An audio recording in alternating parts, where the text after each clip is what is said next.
hell is fair in love and war, right? And racing's war, so.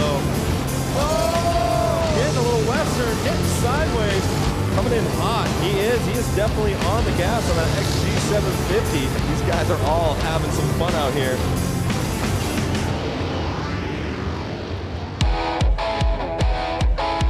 The epicenter of motorcycles, Milwaukee, Wisconsin, will tonight get invaded by every bike imaginable and by riders of all skill levels who have all traveled to UW Milwaukee Panther Arena.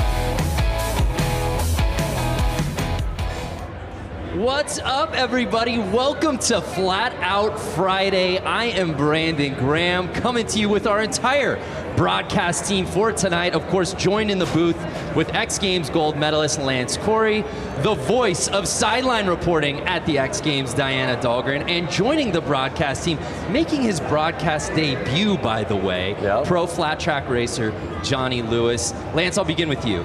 You've been here since year one. You've seen this thing grow and evolve. For the uninitiated, what is Flat Track Friday all about? I just love it because it really brings first-timers out, first-timers for racing, and some of the best pros. So you see all walks of life out there racing. Yeah, the range of spectrum of riders. No one's got a better seat than you do. You'll be at the pits all night. Talk to me about the personalities we find out here at Flat Out Friday. I mean, you're gonna have guys that don't talk, you're gonna have guys that talk a little bit, you're gonna have guys that crack jokes, and I'm gonna be bringing all their personalities and the stories down in the tunnel. Yeah, absolutely. Along with Johnny, talk to us about what you're doing tonight. You will be bike breakdown, giving us the science behind everything out here tonight. Yeah, it's gonna be pretty interesting because there's a large difference of riders out here. Just like Lance said, it's from scooter racers to the hooligan guys on race prep motorcycles that are pretty heavy, and then you got the professionals, like you said. So the motorcycles are extremely fast. It's a tight track. It's gonna be really good racing. Every bike you can think of, every racer you can think of, complete mayhem coming to you now. Let's start racing.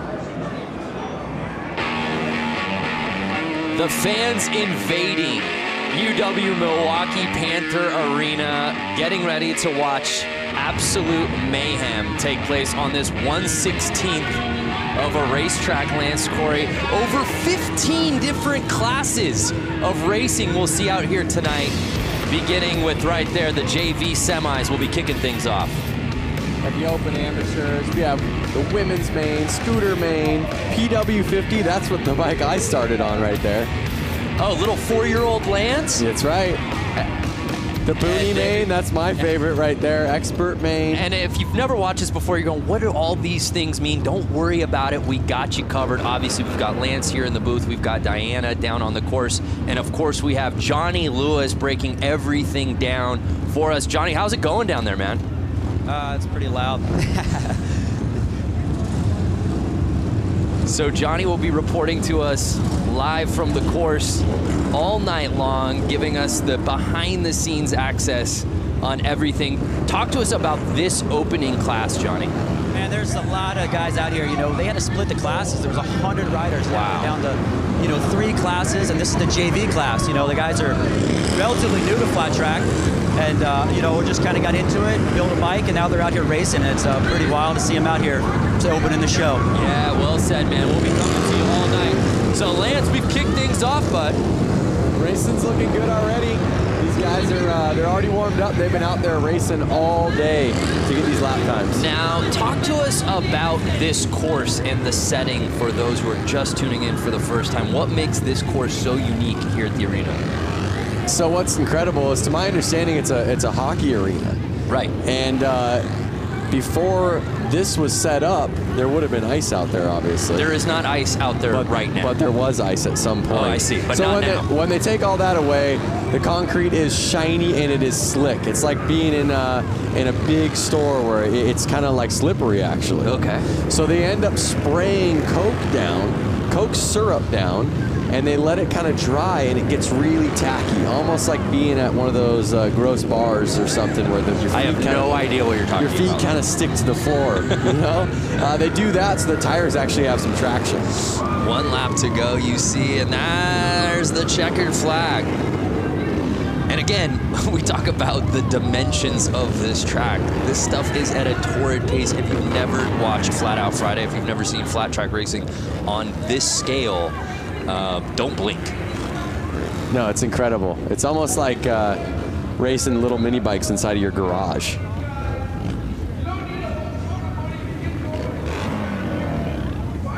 All the racers lined up, waiting to go out there for themselves. And we see Bob Reese finishing number 1, qualifying in our semi 1 of 3. As Johnny said, there were so many people in this event that they had to divide it up now into 3 different heats of this JV semi. I don't think that the underside of this arena has ever seen this many motorcycles or people inside of it. Yeah, I've never seen. We were here obviously for this last year. We were here for Harley-Davidson 115th anniversary just a few months ago. I've never seen this many bikes in one place. It's amazing.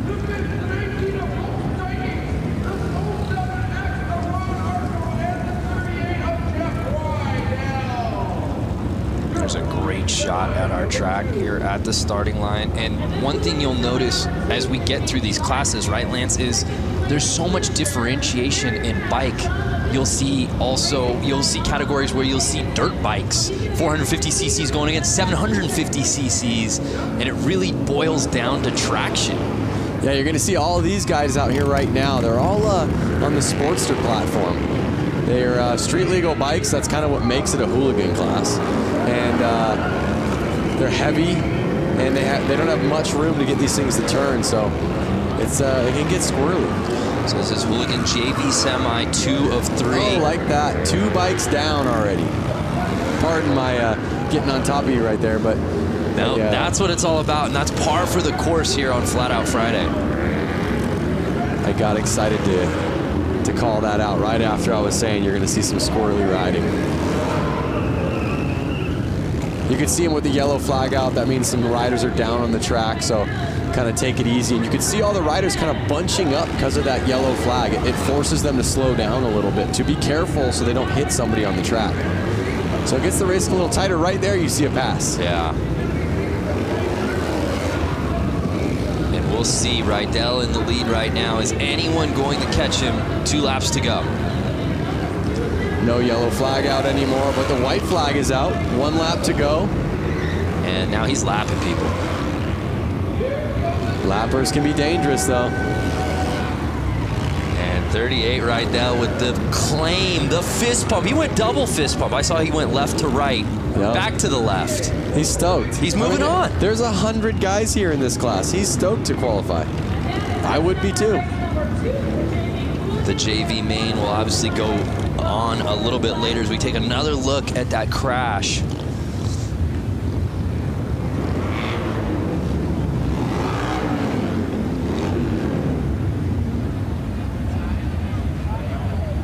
There it is. See that quick? Because he was so close to the other rider.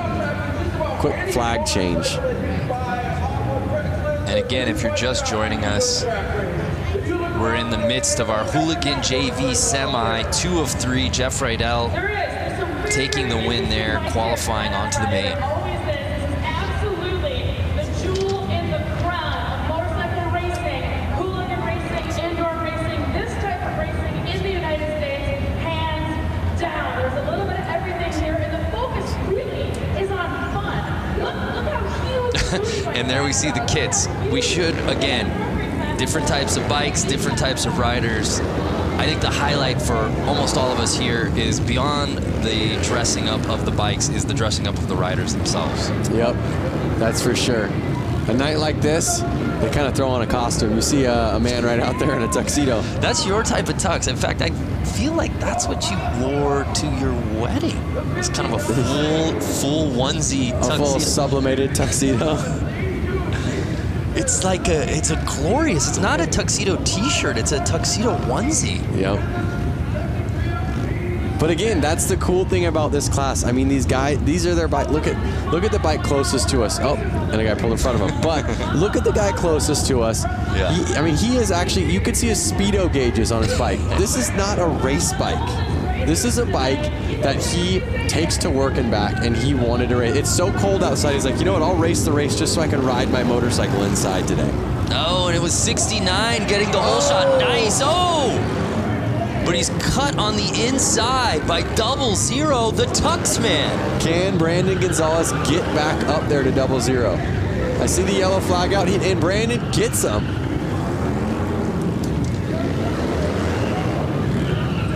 Brandon Gonzalez, the number 69, came all the way from Long Beach, California. In fact, was he on your flight? He wasn't on my flight. I think he had to drive here with his motorcycle. Can you bring a motorcycle up on a plane with you, Brando? That's a great question. All of these riders had to get their motorcycles here somehow, and I think most of them drove. Through the snow, through the rain, through the crazy weather we're getting right now. Just from walking from my hotel to your hotel, your very bougie hotel, I got frostbite on both of my ears. It was 8 degrees out. Yeah. Can't imagine being on a bike out in this weather. So 8 degrees out today. They're inside, they're warm, they're racing, everyone's having fun. And Brandon is staying in front right now.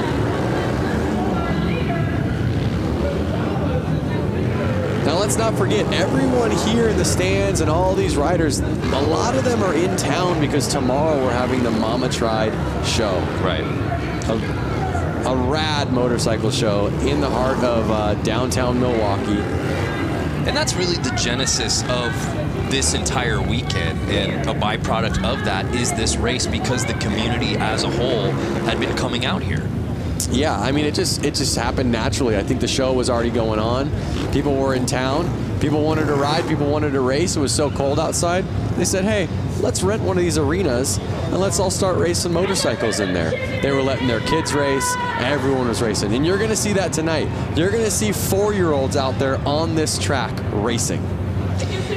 Brandon Gonzalez, as you said, left no doubt about it. Even with the stoppage, returning for the win. He'll be moving on. So there you see Brandon Gonzalez qualifying.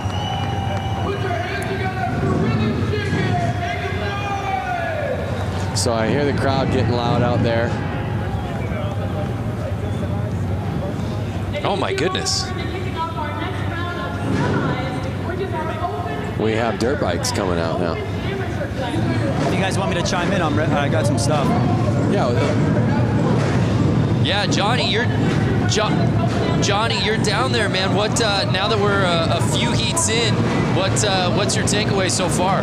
Man, you know, like it's cold outside, but this pit area down here, it's hot. You know, these guys are coming out, they're racing for the first time. Some of these guys on these hooligan bikes, you know, they're 500-pound motorcycles, if not more. And, you know, you could tell they were a little nervous, and a couple of guys caught each other's back tires and high-sided. But, you know, as the day goes on, you'll see these guys get better and better out there.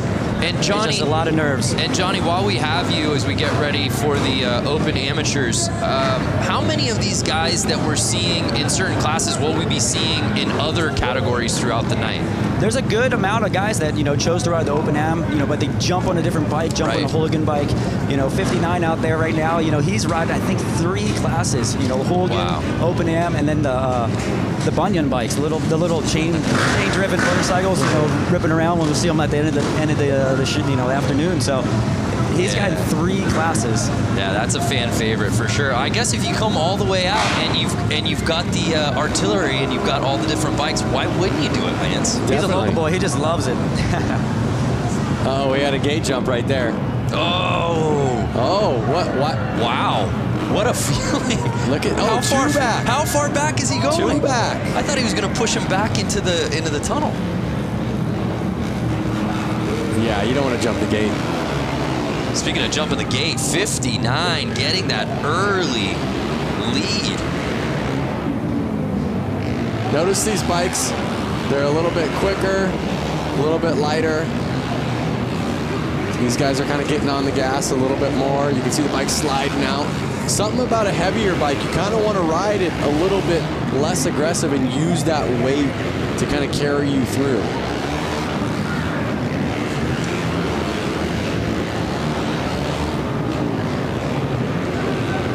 So Kilkenny leading the way right now. I mean, you can see these guys, they're probably getting kind of lost on where are they in position. Right. The guy in first is all of a sudden passing you, and you're going, was the guy behind me that fast, or am I getting lapped already? Right, it's such a small course. Depending on your start, you have no idea where you are when you're riding this thing. And that's what we say, and you even talk about the concept of Flat Out Friday. Obviously, somebody's going to win. Somebody's going to come in second, somebody's going to come in last place, but that's not the premise of that. This isn't what Flat Out Friday is about. No, Flat Out Friday is definitely about getting out there with your friends, riding, and just kind of having fun, banging bars. I love coming into a corner with your friend, and sometimes you can hear your friend yelling, "Yoo!" It's all fun and games. I mean, you know, there might be a little bit of showboating at the end of the night, like, I took that race. But realistically, everyone is stoked for everyone, especially when everyone gets off the track healthy. Yeah, this is the spirit of a bike with a motor. I don't care what your background is, where you come from. When you come here, you're a part of the community. And harder to find anyone or any place that's having more fun than Flat Out Friday here at UW Milwaukee Panther Arena. Man, we're moving. Open Am, semi 1 of 3. There you see it. Notice how much time difference. So first place actually got 15 seconds ahead of second place. Wow. That's probably a lap. You could see the rubber getting on the track. We should send it down and see how sticky the track is right now. We should just have you walk. You want to just go walk a lap? No, but we have guys down there that can. No, I think you should. I think you should do it. I want the Boonie bike. If you guys haven't seen the Boonie bike, you've seen the Boonie bike. I've seen the Boonie bike. If the people watching haven't seen the Boonie bike, that's my favorite class. It's a little bike with a lawnmower engine in it, no suspension, barely. I don't think they have any brakes, and they're ripping around this track. That's the one that looks the most fun to me. Semi 2 here in the Open Ams. There you see our lineup.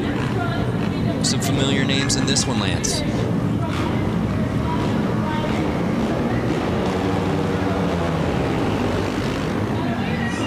Whoa. There's a fine line when you get out there of being too aggressive. Right. And maybe putting it down in the first corner.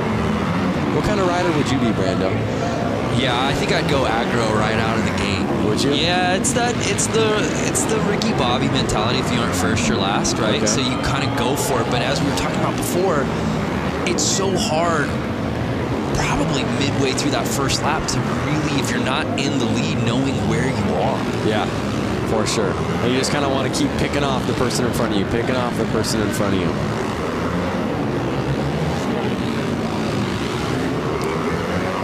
Notice how far they're able to lean these bikes over on the concrete. They're really leaning them over far. I mean, the foot pegs are touching the ground. That was some racing right there. Yep. And I tell you what, if they don't stay in those black grooves on the track that they've been starting to make, it's a lot slipperier. So they're trying to stay in those locations so they know their tires are going to hook up and have some traction. Unofficial results. B. Brewski, there you see. Might be Brusky, but I like Brewski. Yeah? Yeah. Hope he's cool with that. But some impressive racing from him right there in our Semi 2.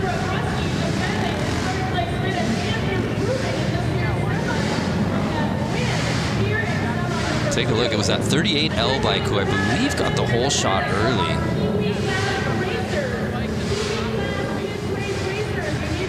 And then Brewski really making his presence known.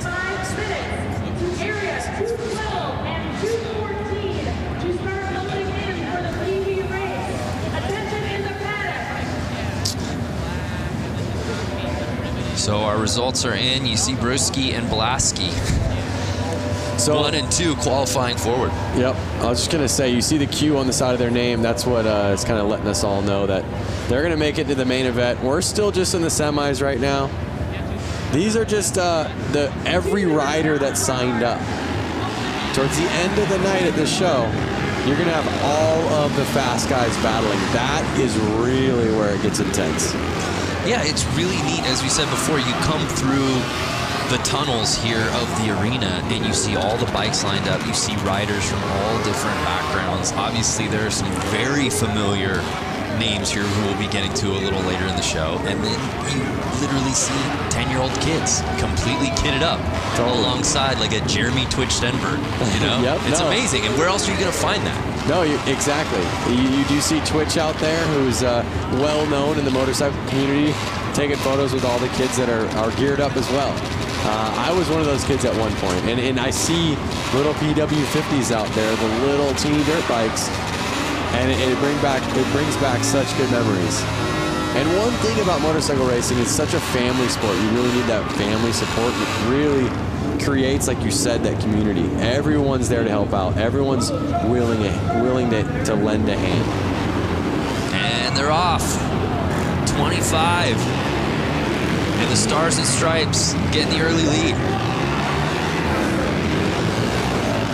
Notice, Brando, that bike did have front brakes on it. There's no more front brakes. Not to these eyes. It's all gas, no stopping. Yeah, and Lance, talk about the importance, especially on these dirt bikes, of the suspension setup. So you can tell compared to like a normal dirt bike you buy off a showroom floor, they've actually lowered the front end of it a lot, drastically. So that way the weight gets a little bit more in the front of the bike and they can control it in corners a little bit better. Also, they've taken the front fender off. It's not really needed. There's no dirt flinging up. They're able to see where their front tire's going a little bit better. But we may get a better answer down there.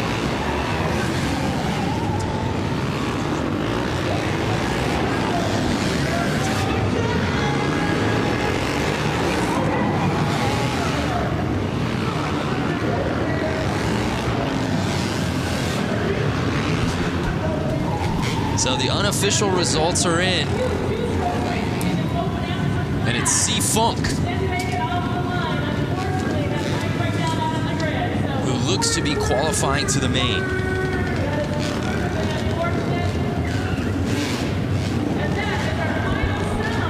Johnny, can you hear us? Johnny, can you hear us? I can hear you now. All right, so you're down there. You've been seeing the hooligan JV class with the Sportsters. Now you're seeing dirt bikes get out there. From a ground level, what bike do you want to ride? What do you see a big difference in what's going on? Man, I'm partial to these hooligan bikes. You know, they're big machines, but you know, around this little track, they look like a handful, and I'm always up for a challenge. So, you know, these guys getting out here on these big heavy motorcycles in front of a big crowd like this is, you know, it's pretty amazing. You know, like I'm pretty stoked to see these guys doing it. Now you're going to get out here and see these pros get out here and do it. You know, there's a big difference. The lean angle's a lot different than the hooligan bikes, but you know, I think these hooligan bikes look like a lot of fun around here. Yeah, thank you, Johnny. Well, as we get ready for our next class, we'll head down to Diana Dahlgren. You never know who you'll run into here at Flat Out Friday. Diana, who you with? Yeah, that's right. Hanging out here with Taylor Kinney.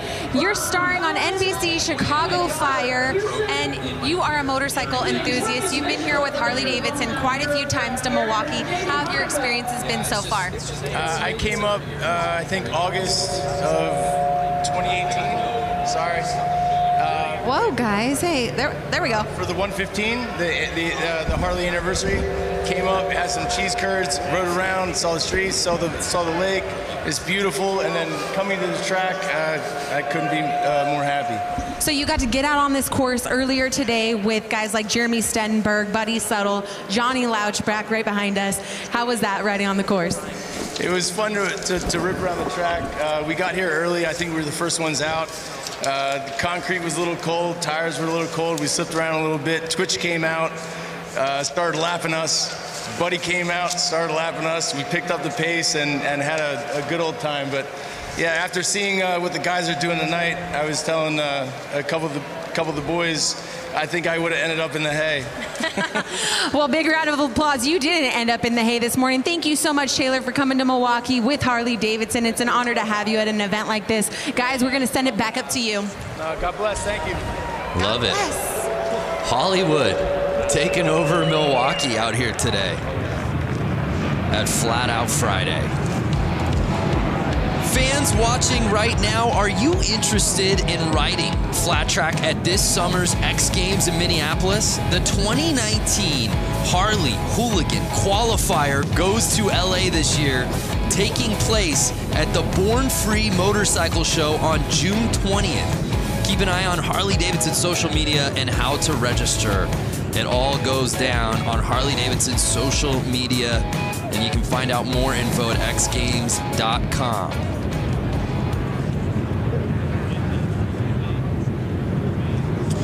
So we move on to our next class, the Expert Semis.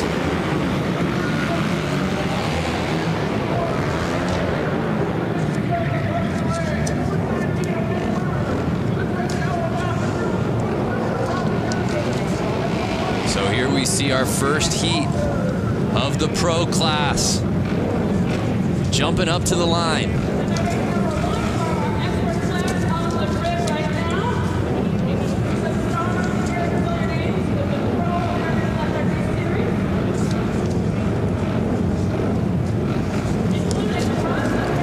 Here they are. The racing's about to heat up. Yeah, no doubt. Here we go, and they're off. Notice that he's got a piece of carpet on his boot, Brando. That carpet on his left boot right there, so his foot doesn't actually stick to the ground. The ground is so sticky, like I said, his boot would actually get caught and rip his foot back if that wasn't on there. So it's Bowman leading the way right now, and he is absolutely lighting this track on fire, Lance. He's going to catch up real quick and get into those lappers. Now, these are experts. They're not pros. So these guys probably have a job. They're probably going back to work on Monday or Tuesday. So they're really just out here having fun. I mean, everybody's out here having fun. And there's a great shot as you see our leader. So many of these riders, the setup, especially on their foot, the boot that's hitting the ground, as you can see, taped up to the max. It looks like he's actually got a little piece of carpet on there.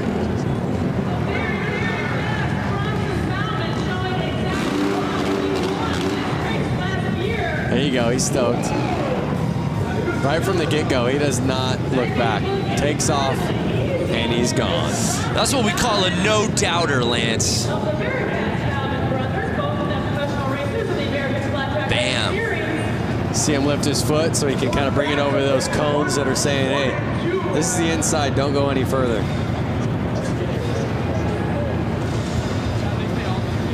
Well, Johnny, now that we've got the pros out there, as we move on to semi 1 of 2, there it's officially in the books. Bowman, Gunther, Lang, Weimer all qualifying. It feels like the racing got a little elevated real quick, Johnny. Yeah, it did. You know, if you watch, Bronson Bowman out there, they actually have their left foot peg off because they're laying the bike down so low that it would rub the foot peg. Some guys even opt to take shifters off the hooligan bikes because the cases are so wide. So, these pros now, they're just laying the bikes down so low, getting the direction change. It's pretty amazing to see them out there doing this on a track that's 100 feet from inside to inside.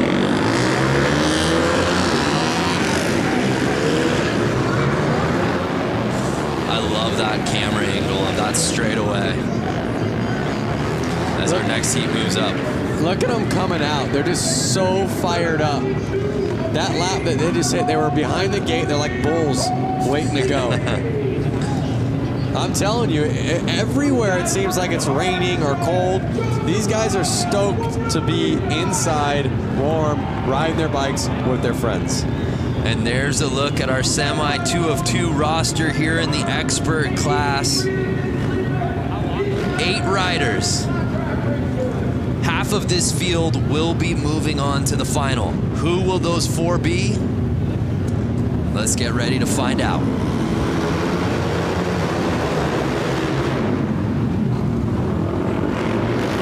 Looks like the inside rider always keeps getting the jump and staying in the lead. Yeah, so it's 229 going wide to inside.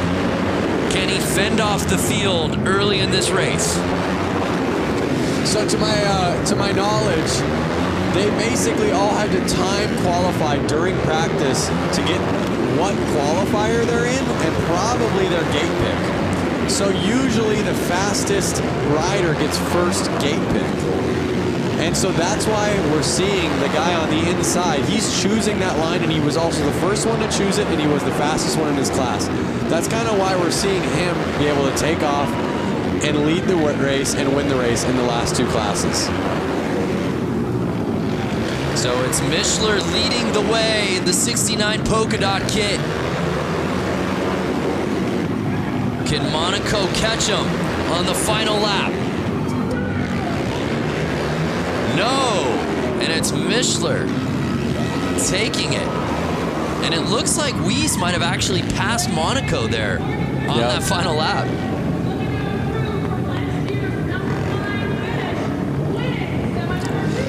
Brando, what's the most CC bike you've ridden?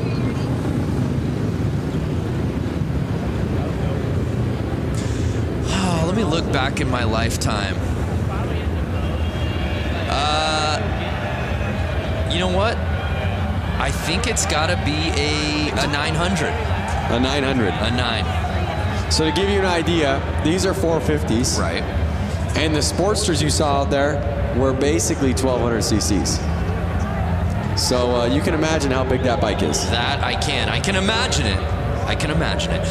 Hey, let's head back to Diana, who I believe is with some racing royalty. That's right, racing royalty. If you guys watch the flat track series across America, you've seen Sammy Halbert, you've seen Jared Vanderkoy, and they are here tonight. Give a huge round of applause for these amazing, talented riders. Now, Sammy, this track is a lot smaller than what you guys are used to. Walk us through what you guys are going to do here tonight. Yeah, I love racing these little indoor short tracks. I grew up racing indoor short tracks, and you know, they call me Slamming Sammy for a reason. So we'll see if I have to pull out the slam tonight. You know, I'm not afraid to if I have to, but you know, I know it's, you know, after watching the main here last year, I know you got to play your cards right. There's a lot of lap traffic in that 35 lap main event, so we'll see what happens. Just happy to be out here racing, putting on a show for the fans, and representing for Harley-Davidson. So, Jared, come to that. Has your teammate ever gotten dirty with you in the corner? Has he knocked you down? Has he slammed you a time or two?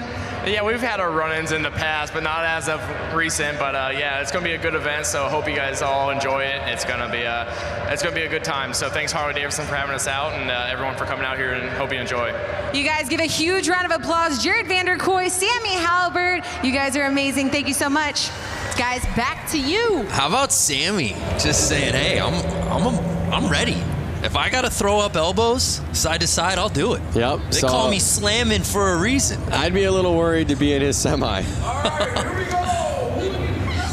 go. Sammy, of course, needs no introduction on the flat track, American Flat Track Series, of course, X Games as well. But I want to say something. I stand corrected. The experts have pros in the class. Correct. So I'm not sure if every single expert is a pro. Or can an expert be an expert without being a pro? And can a pro be an expert without being a pro? A pro, of course, is an expert, but an expert isn't always a pro. Is this a riddle? There's no answer to this circular question. But the racing continues as we take a look at our semi 1 of 4 here in the hooligan. Now this is open. This is open hooligan. So these guys have faster lap times. They're a little bit more seasoned. They've been doing it a little longer. We're going to see a little bit more carnage here. These guys want to win. And also, just look at the size of this field. Again, though, it's not something that they want to win. We saw some gate jumps. It's not something that they want to win just to be winners. They want to keep racing. So this is just a semi. Right. Yeah. They want to win. Very good point. Just so that they can go out there. They can just again. stay on their bike. Yeah. So if they don't win or they don't get the top position in this, they're not making it to the next round. Right. And most of them, they drove so far to get here. They just want to make it to the next round and get more laps out there. So you see a bunch of bikes getting back there in the third starting position. Those are all the guys that jumped the gate. Kind of teach you a lesson right there. Take you to the back of the classroom is what they do. And they're off.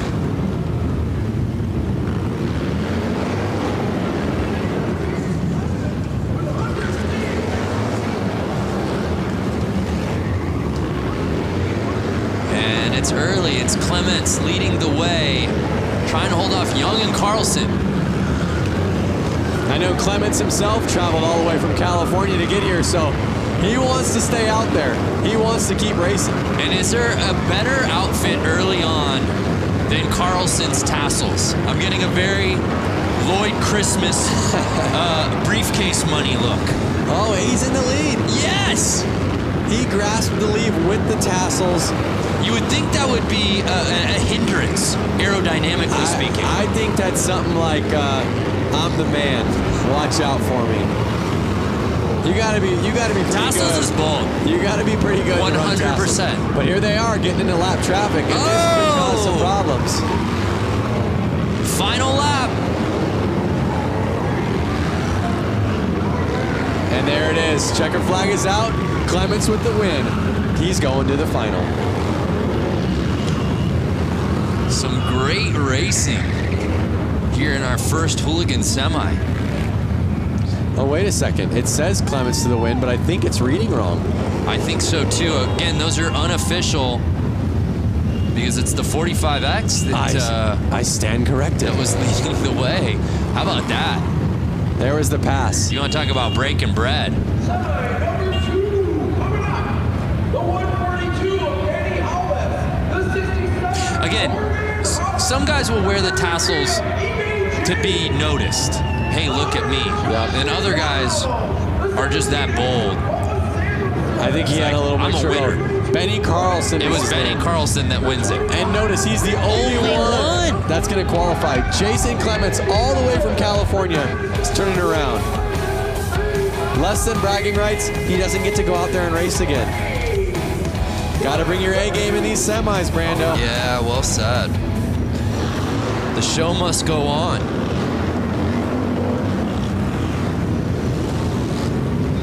Our next class jumping out. Notice the difference in gears. There's a couple guys in leathers and there's a couple guys in more of motocross gear. Yeah. I myself would want to be in leathers. If I hit the ground, I want to be in something that's going to slide well. Okay. Something that's going to protect my skin.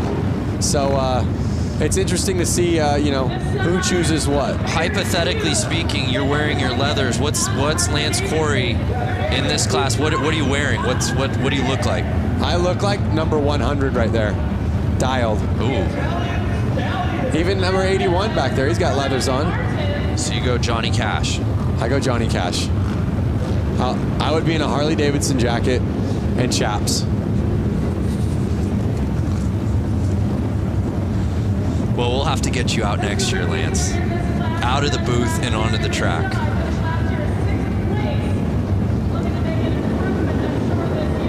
Uh-oh. Oh, that was some jumping.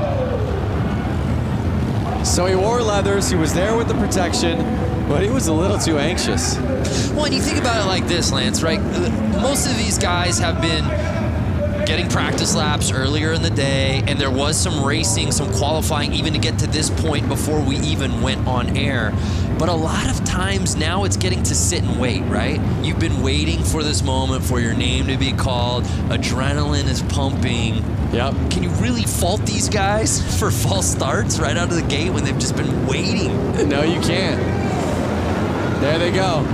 That looks like a clean start. 142 with the hole shot. Holbus in the hole shot, and he was again on the inside line. You're seeing that inside line pay off well.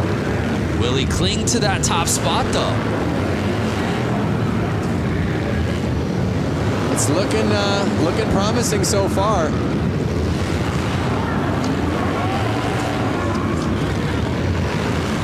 Again, if you're just tuning in, we're still in semi mode. We've got so many finals, so many mains still to come. We're just getting started here on Flat Out Friday. And like I said, Brando, my favorite bikes haven't even gotten out there yet. Noted, Lance. The Booney bike. The bike that's in your shed that your parents had, that you pull out and you clean off and you pour some gas in it and it starts right up. I can get 70 miles to the gallon on this hog type of bike. You love that movie, don't you? Yeah. It's the only movie I've ever seen. Dumb and Dumber. So Holbus on final lap. Can he hold on? Oh. And he held it. Is that our guy Louis Louders that came in second there? Yep. We've seen Louis Louders at the X Games hill climb. Along with his brother. Yeah. The Harley hill climb. Again, these are guys. Louis Louders is a guy. He runs a Harley-Davidson dealership. Yeah, has a dealership. So he was probably at work yesterday. I believe he's a Wisconsin guy, if I'm not mistaken. But we've seen him travel for the love of amateur racing. You know, like you said, we've seen him in Aspen, Colorado, hill climbing. Well, who's turning down a trip to Aspen, Lance? Again, Lloyd and Harry is not going to turn down a trip to Aspen. You brought it up! Oh, man. I didn't reference it this time. Hey, the Rusty Butcher. That's not Rusty himself, I don't believe. It's a teammate. That's a teammate of the Rusty Butcher. Yep. But the next race you see open hooligan semis. Here's some of the hooligan hotshots. I see Suicide Machine Co., like you said, a Rusty Butcher rider. So these are some of the guys that kind of really made hooligan fun again. Make hooligan fun again. I've seen you wear that hat. Fun again. Rusty Butcher gloves right there. Twisting the grip. Pair of Thrash and Supply gloves right there. Whoa! Twisting the grip. Thrash and Supply Co.? That's right, baby. Like you said, a lot of these guys' palms are probably sweaty. They've been waiting around for this race. They're fired up. Palms are sweaty. Mom's spaghetti. Don't do it. I knew it. There they go. Clean start.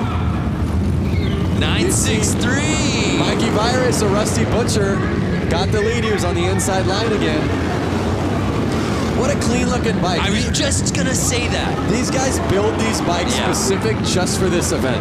I watched Mikey and the whole Rusty Butcher team assembling these bikes. Oh, a pileup. A pileup. I hope we got that so we can see it in a replay. But you see the yellow flag out, they're kind of having to take it easy. You see the gas on the track.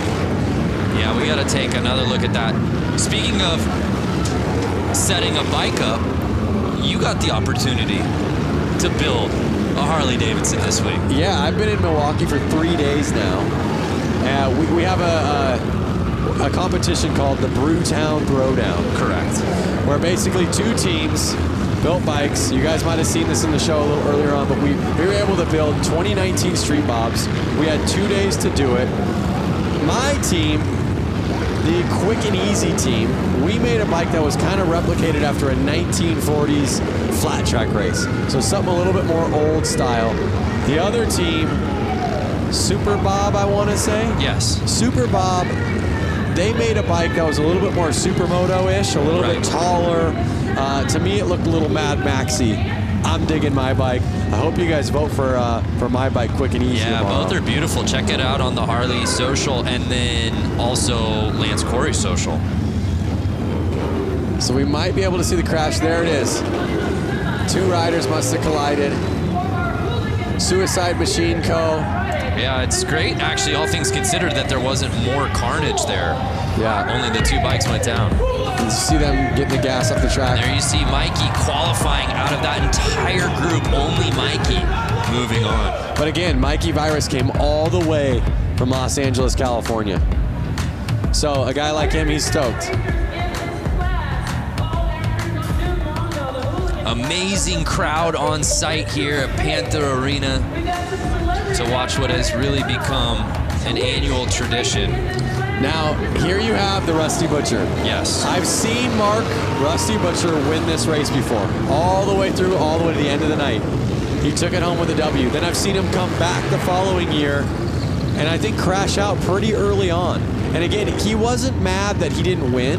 He was mad that he wasn't in the final to race more. So what's going to happen tonight? Yeah, he flip-flops, right? Yeah. Either wins or crashes out. Yeah, it's all or nothing. Then I guess it's an odd year, 19. I feel like he's gonna go the distance. He is absolutely a fan favorite, though. There's no doubt about that. He's a fan favorite, but right out there in the crowd, I see Jeremy Twitch Stenberg, FMX icon, someone that I grew up racing or riding FMX with. So who's gonna take it home? A lot of these guys all practice together. They're from California. Let's see how they do. Getting the lead early.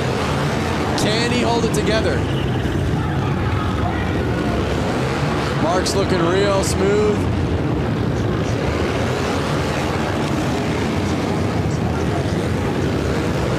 He's looking confident.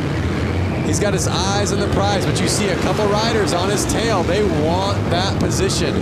That is the position that's taking you to the final. Are they going to go easy on him? Are they going to throw a tire in? Are they going to take him down? But we got a battle here midway through this race. Oh! No! Mark the Butcher goes down and it puts Buddy Suttle into the lead. Buddy Suttle taking over the top line, but no, Bush taking the lead from him. Wide. They're coming into Mark now, who's a lapper who was just in the lead. Final lap time. Will Bush hold on? Looks like Bush has got it. And Bush gets it. Oh, and what a heartbreaker. Suttle comes in second for Rusty Butcher. What a transition. You go from Rusty Butcher laying it down, Buddy Suttle then in the lead, and then you get the number 44 of Bush taking over the win. There was 3 different leaders in that race. That was some of the best racing we've seen all night. Oh my goodness. And you said it right before the race began, partner. Butcher wins it outright, crashes early last year. What's he got this year?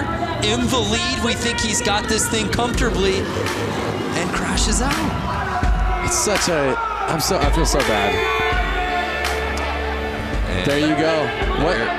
What do we got? I don't know if those results on the screen. I don't know that that's official. I'm not sure. I have to disagree. I had my eyes on that pretty well. I feel like there's somebody we can talk to here.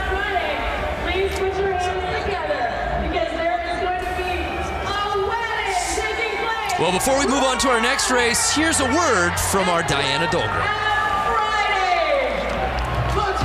Hey everyone, Diana Dahlgren here. Enter for your chance to win a VIP trip to the 2019 X Games in Minneapolis. And you could be down on the racetrack with me during the Harley Hooligan race.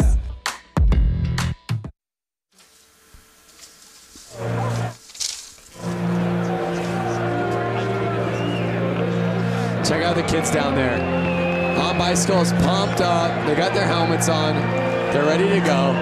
They've got more energy than the older guys, huh?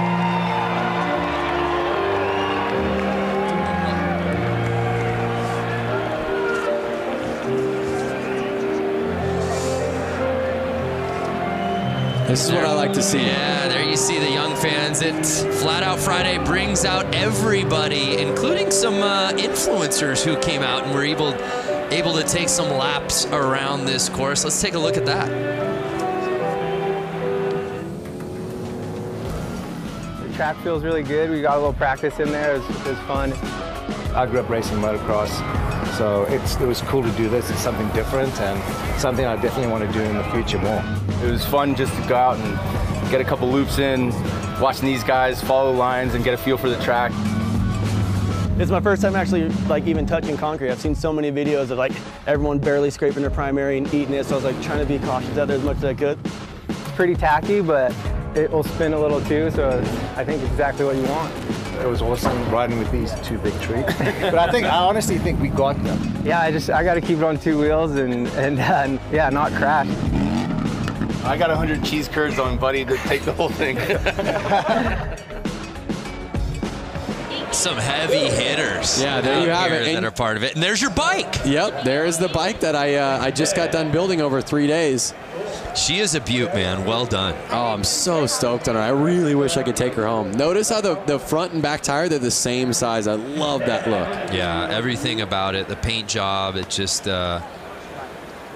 it's an excellent motorcycle, Lance. You should be really proud of yourself. Hey, thank you very much, Brando. And there is the other bike that the other team got to build. Yeah, that was Diana Dahlgren was part of that team. And as you said, a little bit more of a Mad Max kind of racer look. I really like it.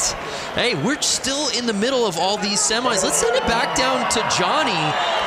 Man, that last race had a little bit of everything. Johnny, are you there? Hey, I can hear you guys now. Sorry, we had a little technical thing. No, I was just saying that racing kind of had a little bit of everything. Some big names, obviously.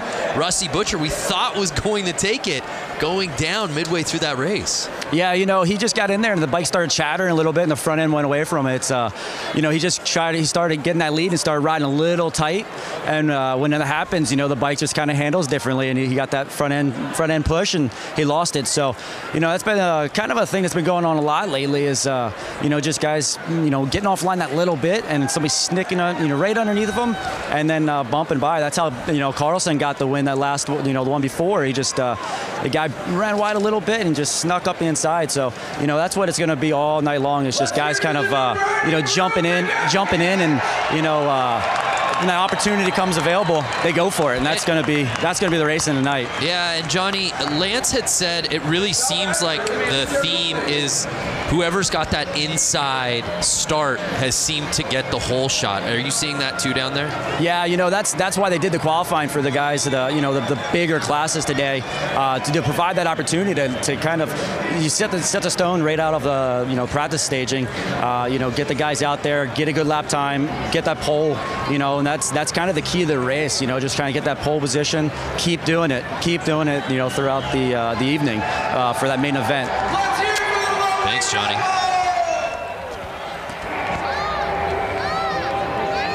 Packed house out there, tons of energy. Love it. Hey, fans out there, make this your year to ride. Learn from the experts and get 50% off the Harley-Davidson Riding Academy new rider course with the code RIDE50. It's a limited quantity available. The offer ends March 3rd. That's 3-3. Visit h-d.com/learn to ride for more details. Make this the year, Lance. Make this the year you learn to ride. Oh, I'm loving this. We got a different type of bike hitting the course out here now, Lance.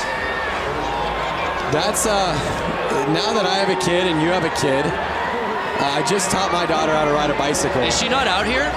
My daughter is 16 months old and she's out there. She's in the bear costume. I want to bring my daughter out with one of those kick bikes. My daughter doesn't know how to ride a pedal bike, but I know she would kick a lot more butt. Your daughter's 2 years old? 2 years old. And she's already riding a bike without training wheels. That's amazing. Speaking of parents and people with kids who ride bikes, Diana Dahlgren, I know you got a little one yourself. When's he going to get out here and ride? 2 years old. He's actually in this teddy bear costume that you see lined up. You know, he's the most massive child on this line. I don't know. I feel like Hunter's going to, you know, take the teddy home for the win. So all the little cats out there, and it's the bear taking the early lead right out of the gate. I feel like there's an adult in that. Oh, how about going the outside to take the lead? Notice how he's keeping the pedal up. That's basically giving him more ground clearance as he turns left. The 3-plate staying wide, and now he's lapping. Oh, could you imagine being out there right now? Unreal. Packed house, the energy, everyone cheering you on. Yes, look at that. I want to start clapping in the booth. That kid has got racing in his future right there. All those kids, what a blast it's got to be, as you said, to come out here. Oh! In front of this crowd, are you kidding me? That is awesome. I love it. The checkered flag's out. You think you're going to get these kids off the track? I don't think so. I'm not sure it's possible. Oh my gosh, some of these kids out here are so small.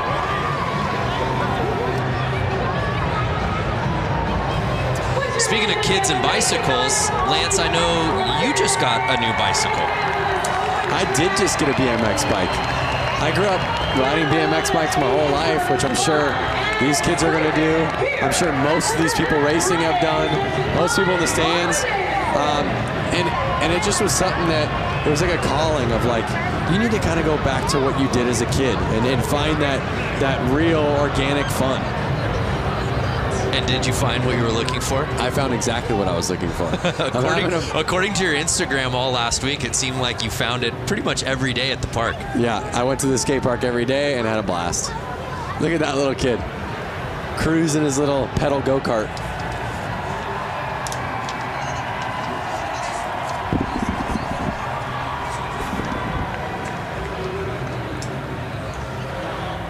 Can you guys hear me now? Yes. All right, well, those kids wrapping it up. Let's head down to Diana, who's with our competitors. Diana. Hey, you guys. So I'm down here with these stars, tomorrow's stars. Alrighty, so you just ran the track here at Flat Out Friday. How was that track? It was really fun. Was it really fun? How was the Coke syrup hooking up on these tires? Yeah, it was. Sounds great. And then we have the teddy bear. You know, I was telling everyone this was my child earlier. Here's the teddy bear. Was it hot in the costume? Yeah. How was the course? Good. What is your goal in the future? Are you going to win some championships in the flat track? Yeah. That's right. All right, who else do we got here? Hi, sweetie. What's your name? Brody. Brody, and how was the course out there? Good. Do you want everyone to give a big round of applause right now? Sure. Where are you guys at? There we go, all of downtown Milwaukee. Guys, these kids are the future of flat tracking. Give a huge round of applause. Great job, guys. Back to you. Thank you, Diana. I love asking the kid in the bear costume, what's your goal in life? And you just saw like his entire life span before his eyes. Like, what do I want to do with it? Where do I want to go? Travel the world. There's a look at our main still to come tonight. If you've been with us since minute one, thank you. But we just getting started. Some of the best classes are coming. Who do we have lining up next?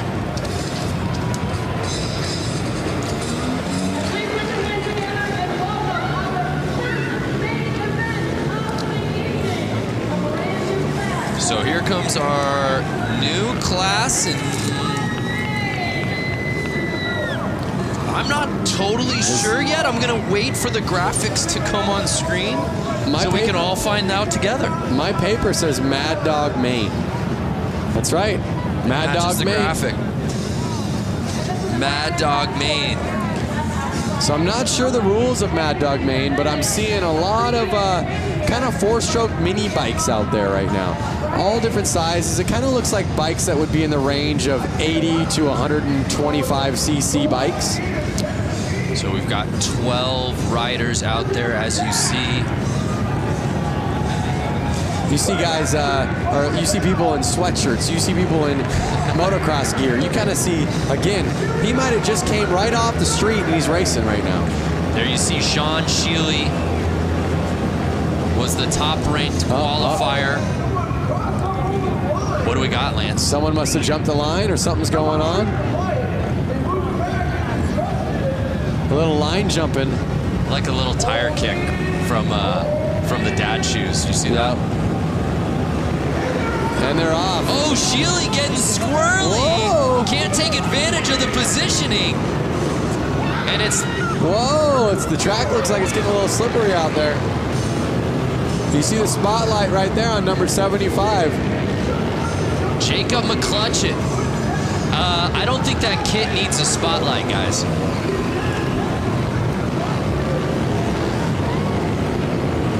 Now again, this looks like a bike that's a little too small for that rider right there.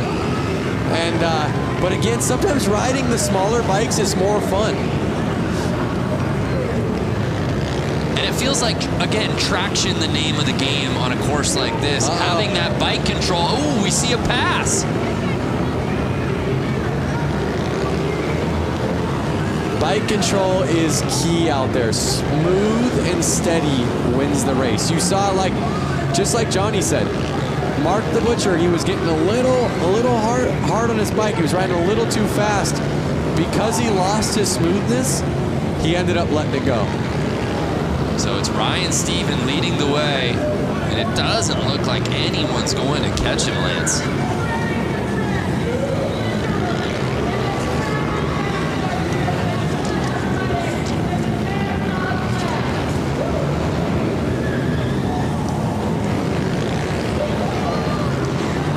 Starting to lap.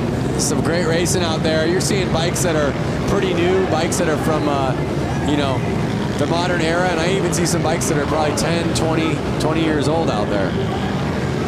It's interesting to see how the technology on these bikes hasn't changed much. Mostly visuals, mostly just the cosmetics, the plastics.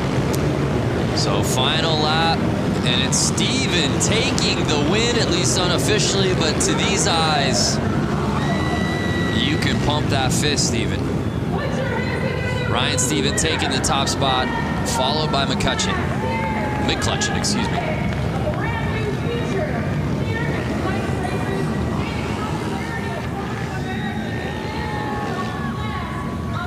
It was McClutchin leading early in this race.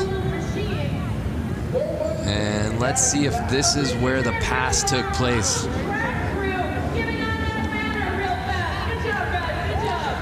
So one thing to keep in mind, Brando, lines in racing are a key to how fast your lap is.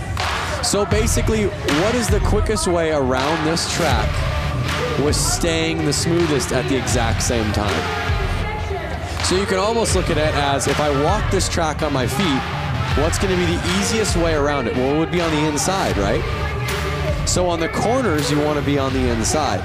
But you couldn't stay on the inside and be smooth if you were staying on the inside on the straightaways. So they're riding wide to stay smooth so that they can ride the inside on the main part of the corner, which is going to get them the shortest line while staying the fastest, while staying the smoothest. Thank God you had an answer. That felt like an SAT question. The making of a riddle. I mean, it's just a big deal. And I'm just thinking, if somebody has never raced before, and they've only maybe driven a car on a public road, or maybe haven't even driven a car before. The strategy seems counterintuitive. Yeah. So you're always wanting it to ride the shortest line, but also at the same time, what is the smoothest way to do it? Right.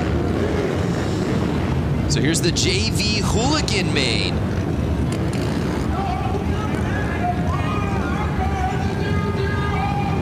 Some familiar names on this roster you'll see in just a little bit, headlined by guys like Bob Reese and Brandon Gonzalez, who looked so good early on this course this evening.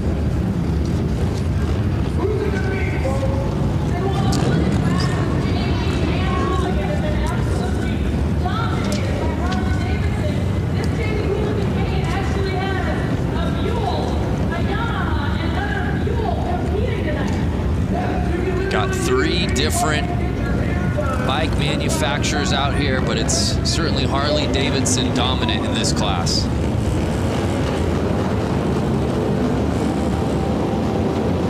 So just to give you an idea, I see the number 7 out there, Juan Arceo, right there on a black Buell. And he has a full-time job back in California. He made his way all the way out here to race this, so he's stoked to be out there in the Hooligan JV. But that's the beauty of Flat Out Friday. It's just filled with weekend warriors. Yep, exactly. Matt Schmidt, who had that first pole positioning, taking the whole shot, and he may not look back because he's already catching up to Tuxedo. Yep.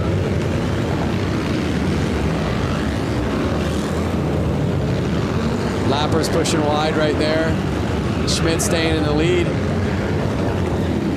Looks to me like he's going to run off with it. Still 8 laps to go. But Schmidt clearly knowing his way around this course. He's kind of already catching up to a couple other lappers.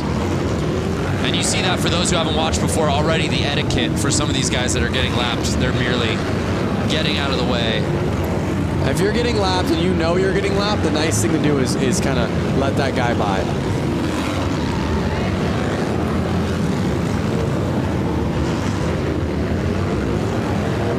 So let me ask you something, Brando.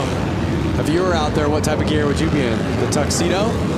Yeah, I think some version of that tuxedo. I live my life business casual. You know that. Maybe a blazer over it, perhaps. Like maybe a nice leather blazer. Okay, because I do agree with safety and protection, just like you would be in full leathers. White flag's out real quick. Schmidt staying in the lead. Schmitty. I don't know that he likes to be called that, but it just sort of rolls off the tongue. And then the 7:21 plate, Matt Schmidt had the lead from lap number 1, and no one could take it from his kung fu grip. As he takes the top spot in the Hooligan JV main.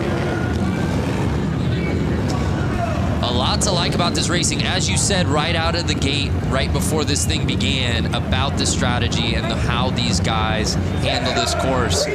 Matt Schmidt did just that.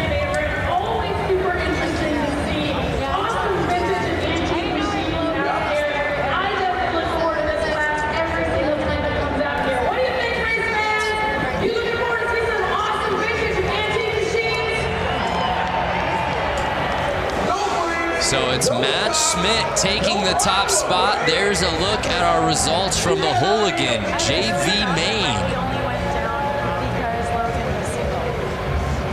Let's send it down to Diana, who I believe is with Matt Schmidt.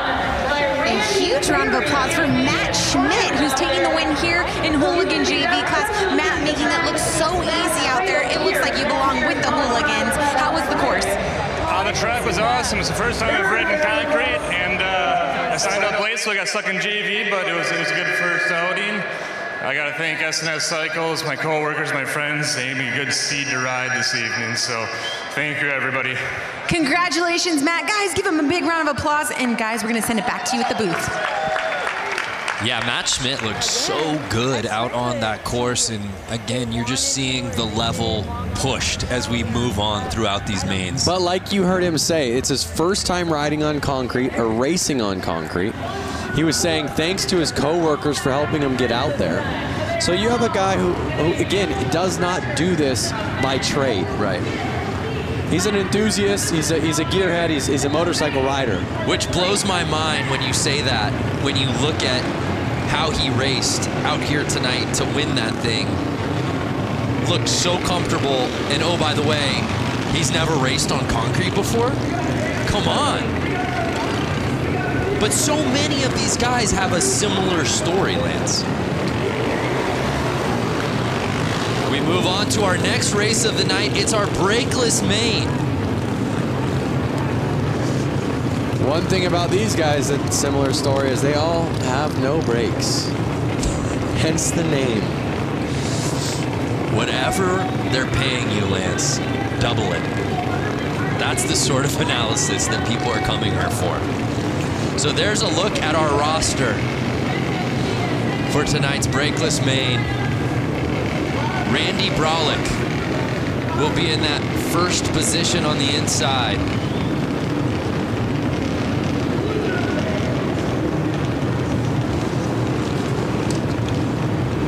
You see him lining up right there.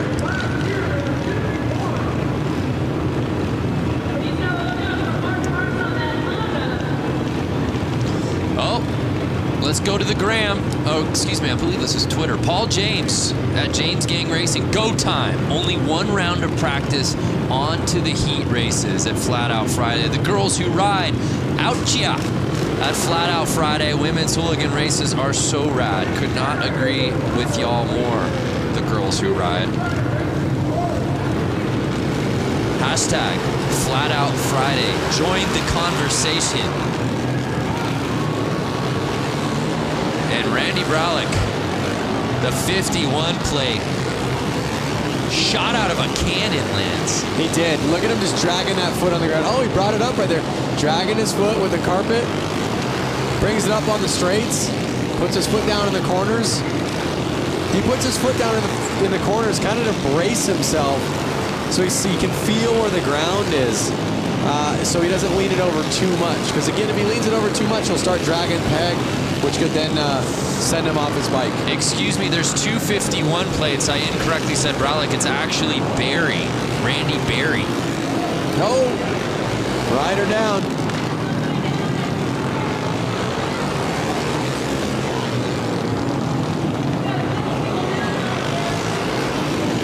And the Stripes are able to get the bike off quickly there.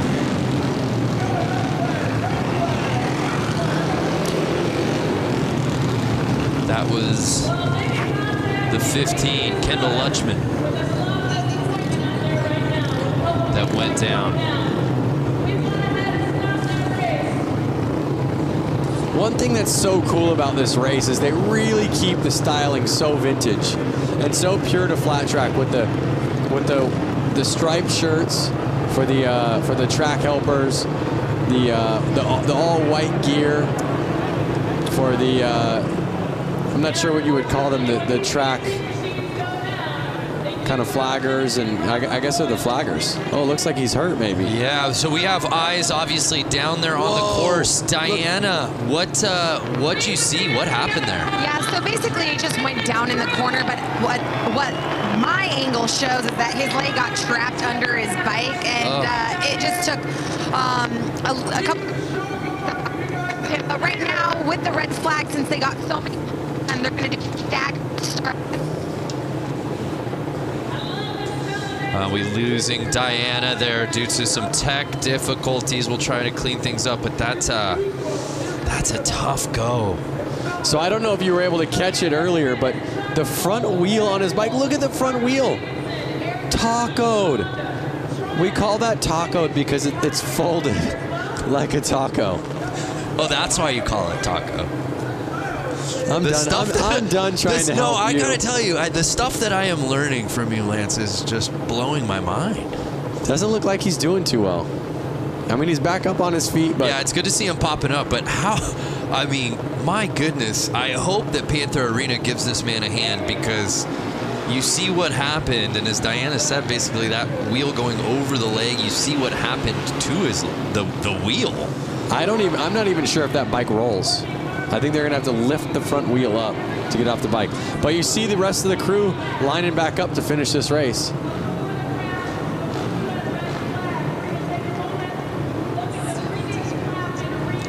And well, again, let's. I believe Diana's we're good. Technical difficulties out of the way. I want you to finish that thought from what you were seeing, Diana.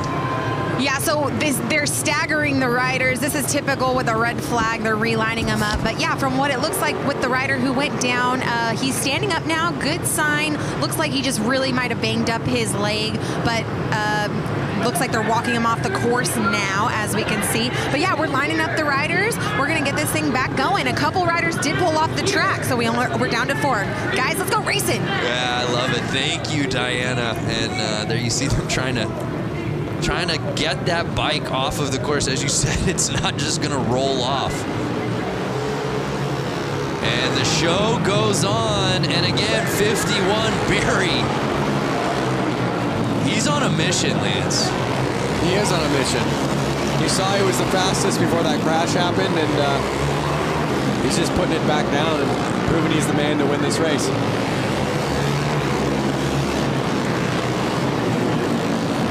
4 laps to go. And it's Barry with a sizable lead. And as you said, Lance, going outside to in.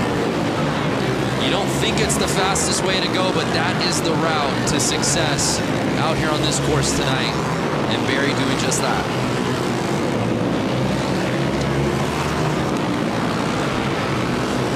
There it is, white flag out. Barry's got 1 lap to go. He's looking at the checkered, and there he is.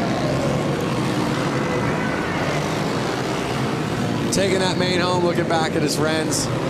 Big smile on his face. You can see it right through his helmet.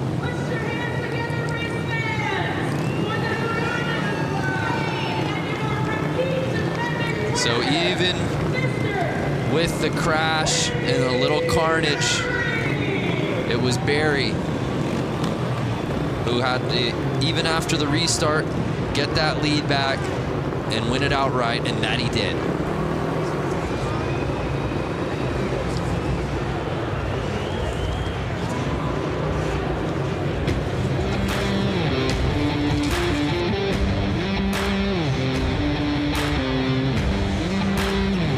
So brakeless main officially in the books.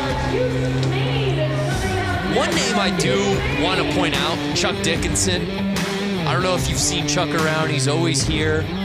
He was, of course, at the 115. Chuck Dickinson, 78 years old. Wow. Let's head down to Diana, who's with our winner from the main. A huge round of applause for Mr. Randy Berry, the number 51 that constantly put down a huge lead on the course. How was that track out there tonight? It was good. It's always a good race with the guys with the brakeless bike. A lot of crashing tonight, but I tried to keep it couple and just keep it clean. That's right, you did keep it clean. You maneuvered through the course beautifully with lappers and people who fell down. You got to give these young bucks some advice. Yeah, it's just really good to do it like that. So. All right, we'll give it up. Barry taking the win. Lance Brando, back to you. Yeah, thanks, Diana. His experience showing in spades out here tonight. And how about that, Lance? I mean, you have the start that you're looking for. You're leading the race. You know you're in your game. There's no one in front of you except people that you're lapping, and then all of a sudden that flag comes out. Oh, we got to stop this thing. That's definitely a bummer. Because your heart rate just instantly is like, oh, what? So it's definitely a bummer. I mean, but normally you're confident enough to go, you know what, I can do it again. I know I can lead laps. I know I can be in the lead. I'm going to do it again. And obviously, we saw that he did that. So from Randy Berry and the brakeless gain to the new class, the youth main. So one thing about all these youth bikes lining up, I can hear them, and they're all two-strokes, meaning they're all different style engines than the last ones. These bikes require their gas to be mixed with oil. They're all about 85cc bikes. You can hear it, you can smell it. Oh yeah. And a couple of Tidwells in first and second. It's Trevor Tidwell in the lead. His brother Tyler behind him. These riders have to stay out there for 10 laps.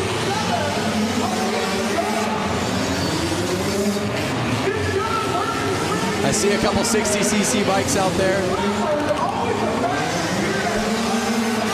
And you see the Tidwells, 1 and 2.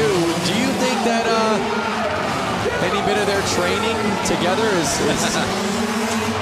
Clearly it's paying off.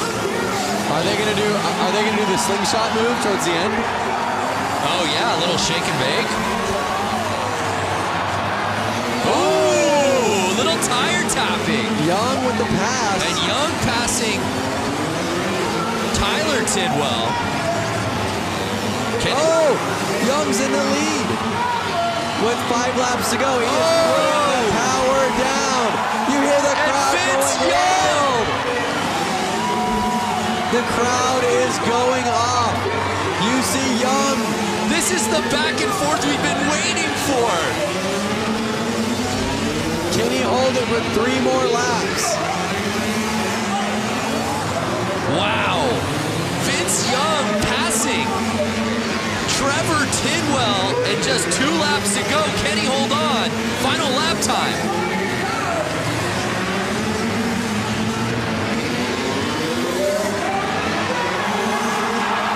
Wow. And then Tidwell pass him. A photo finish, Lance. We got to see that again. Did Tidwell regain the lead right before the checker? I need to see a replay. That may be a youth main, Lance, but that was easily the best race of the night so far. It's only going to get better. Wow. Here we are. You see some passing. He's letting a rider back out on the track.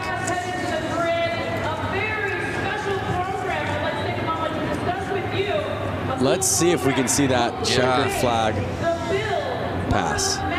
Vince Young, not the Heisman Trophy winner from UT. It's YUNG. Here it is. Here it is. Look, look, look. And did he get him? I don't know. That's got to be a photo finish. And our results are unofficial. Right. I still think Young might have had it, Lance. I think so too, but Tidwell took the inside. We'll see. We're about to get our official results dropping. That was incredible. But regardless, what a battle between those two. What a race. I hope we see a lot more racing just like that. Yeah, absolutely. Trevor Tidwell was leading that whole way, and then Vince Young, with about 3 laps to go, taking the top spot, only to potentially have been bested by Tidwell, not on the final lap. I'm talking right as the checkered flag was being waved. Take another look. Young.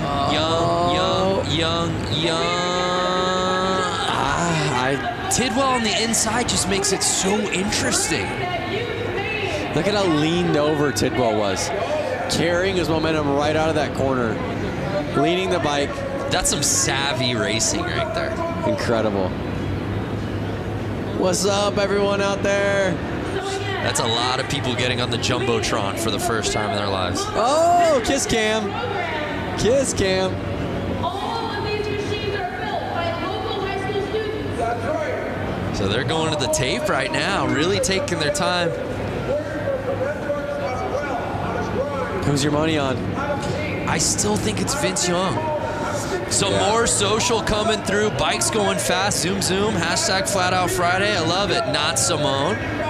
Even got a little, she's got the cherry emoji in her handle. Watching Flat Out Friday on Blockhead Moto Channel by the fire. What better way to spend a Friday night? Dave Hoffman, thanks for spending the night with us. Malika, who says there's nothing to do in Milwaukee? Not Lance or I. That's for damn sure. We're checking out Flat Out Friday. Checking out Mama Tried's Flat Out Friday. Lance, we still don't have our official results yet. They're looking at photos. At the photographs. They're looking back at the footy. You asked me, I asked you. I thought it was VY. Do you think Tidwell did enough there at the end? I'm going VY, but they're definitely splitting hairs right now. Could we have a co-champion? No. Somebody passed it first. They are splitting hairs. They're looking at the photo finish right now. Someone has to have a photo. And it's Vince Young. Wow. So in the end, Vince Young bests Trevor Tidwell to take it in the youth main. By a split of a second. Wow, what a performance though. You know, we talk about it, right? The weekend warriors, so many of these guys who have regular day jobs that just travel from all over the country, all over the world to participate in this, sign up and register for their chance at glory, their chance to have fun. I love the youth main because these kids are still gunning for the professional ranks. You know? Definitely. You were there as a youth racer. I was there, and it's so cool for these youth riders to be at this race where there are actually some pros keeping an eye on them. They can go ask them for pointers. They can go ask their opinion. So it's a really great race for the youth and for the new people to ask the pros, hey, what are you doing? Or, hey, we're on the exact same track. Well, let's watch him do it. Yeah. So now it's time for the main build to break down what these bikes are all about. Let's head back down to Johnny. Johnny, break down this class for us. Hey, you know, this is a pretty interesting class. This is actually a high school project where they take CB 175s and they've been working on them, machining them, kind of turning their own vibe on these motorcycles. And it's pretty cool because it's right here in Milwaukee that they're doing this. So it should be interesting. Oh, super cool. Thank you.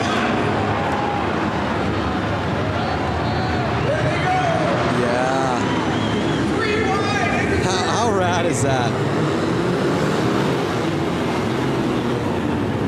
See, I want to be on one of those little bikes like that.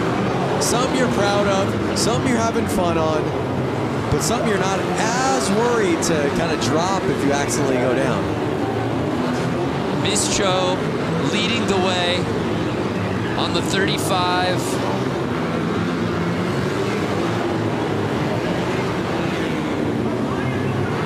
Oh, and it looks like Malinowski might have taken the lead.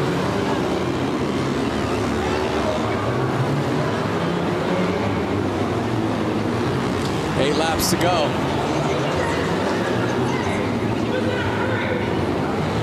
Seven laps. The laps are just ticking away. These guys are riding pretty dang fast. Yeah, Ian Malinowski in first place.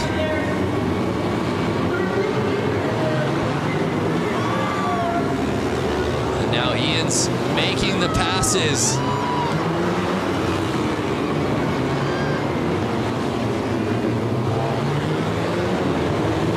But I love the story behind these bikes, the origin. And that's what the great thing about each of these classes, Lance, is each of these classes tells such an amazing story about not only the riders, but the bikes and where they came from. Look at the forks on that bike. Bop, bop, bop. They're kind of bouncing up and down. That's too soft of a fork, and that's going to make the bike actually have a hard time getting traction in the corner. That's going to slow him down. Well, Malinowski, I saw a bike backwards, is covering so much real estate. Hitting outside, hitting inside, making passes both ways. And takes the victory here in the build main. The number 83 winner racing for the Oak Creek Racing Knights. Put your hands together for BuildMoto.com. That class looks like fun. And to top it off, they had a lot of fun building those bikes. You built a bike earlier this week. I would have loved to see you jump on that and figured out which class you could have gotten in with that thing. I think that class would have, I know we have a couple cool classes coming up. It would have either had to have been hooligan, inappropriate class. Inappropriate, Yeah. I could absolutely see you. We could have gone out there in that one. I would say I would have signed up for the inappropriate class. Yeah. Because it's a little bit of an inappropriate bike. It's a little too big. So what would your costume been? Oh boy. Well, the bike was styled as a more vintage bike, so I would have played the part and gone vintage. I would have been in some old school leathers. Nice. With kind of a helmet that Evo Knievel would have worn, like a helmet that looks like you should be in a space shuttle. Well, partner, it's not too late. We move on to our next class. Get ready, it's the women's main. The ladies of Flat Out Friday hitting the course.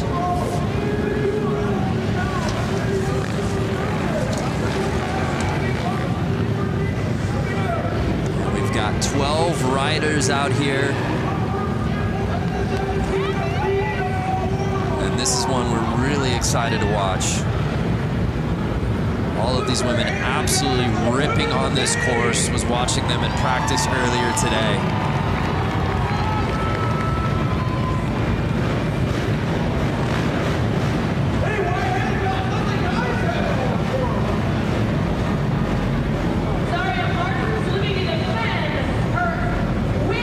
I see a lot of different CC bikes out there. CC's the cubic inch of the motorcycle, which the more cubic inch, the more power. But I'm seeing bikes that could be upwards of 450 cc's and then bikes that look to be somewhere in the neighborhood of 125 cc's. Yeah, let's bring in Johnny. Are you seeing that as well? Lance just talking about the variation in cc's in this category. Oh man, there's a big one. I don't know if you noticed the last bike that pulled up into the start line was a Honda Rebel. Still has the taillight on it. But then you got racer girls that race full time, like all season long. So there's a lot of really strong talent out here, and also a lot of beginners just getting out here for the first time. So we're getting ready to set it off for the women's main. We're having some troubles at the start right now. I'm seeing some gate jumps. I'm seeing some bike stalls. So I think it's their nerves kind of getting to them. And as Johnny said, you see it with hooligan racing. You see it at Flat Out Friday every year. Just so many different types of bikes, but you're at Flat Out Friday when you see a tail light out on the race course. Yep. Uh-oh. Getting bumped to the back. It was looking like she was having some clutch issues. She kept jumping the gate, but I don't think it was intentional. I think it was either nerves or it was something with the bike. Oh, there we are. Yeah, I'm seeing dirt bikes, but then I see a cruiser bike. Right, and that looks to be Zaria Martins. Uh-oh. Oh, she has to be on the third line for those mistakes. They're off. Again, that inside line kind of being the promising one. It looks to be the number 11. Anna Lang.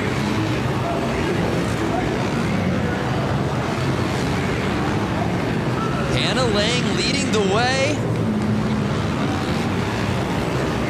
Annie Wyman now taking the lead away on the 158 plate.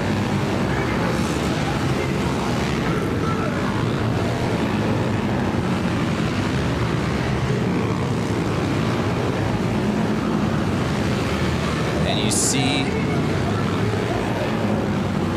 the control around the turns and then just gassing on the straightaways. This is what I love about Flat Out Friday. I see dirt bikes and I see street bikes out there. Nobody's scared. Everyone's having fun. Nobody's trying to hurt anyone. Good times on a Friday night. Right.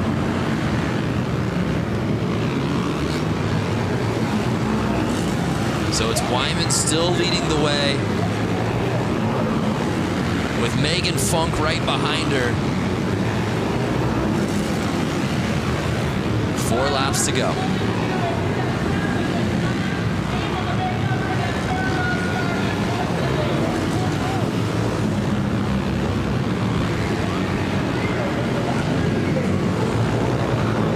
If you were in this, Lance, would you find the spotlight to be distracting? I don't mean that figuratively. I mean literally the spotlight being on the leader. Yeah, I know what you're saying. I think that you're so focused, you're so looking forward at what's going to happen next.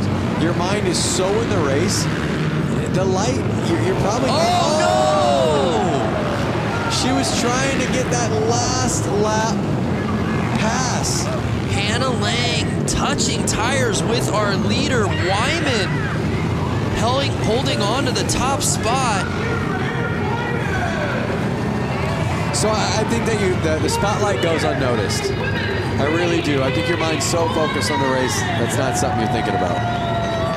And how about back to what we just saw? Obviously, Wyman did herself some racing there in the women's main, but Lang, who had the lead lap 1, really going for it there at the end, Lance.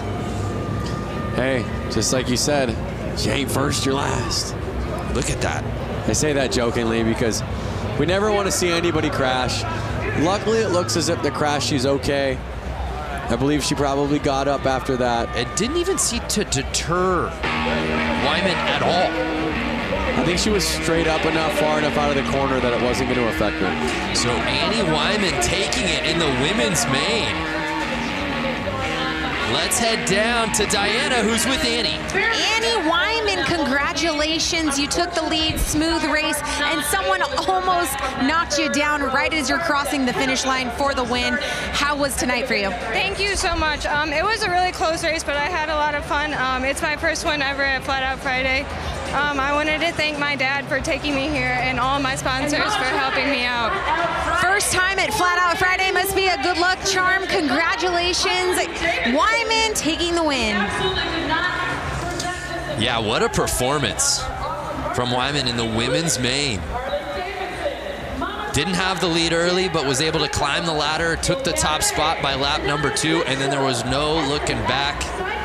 Even got a tire tap there on the final lap. And now it's that category Lance has been waiting for, the scooter main. Let me out there.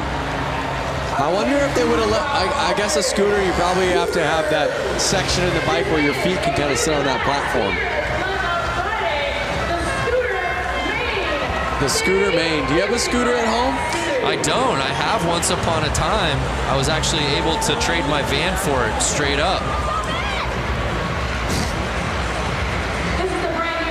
So a scooter is a light two-wheeled open motor vehicle on which the driver sits over an enclosed engine with legs together and feet resting on the footboard. Look how old that Vespa is.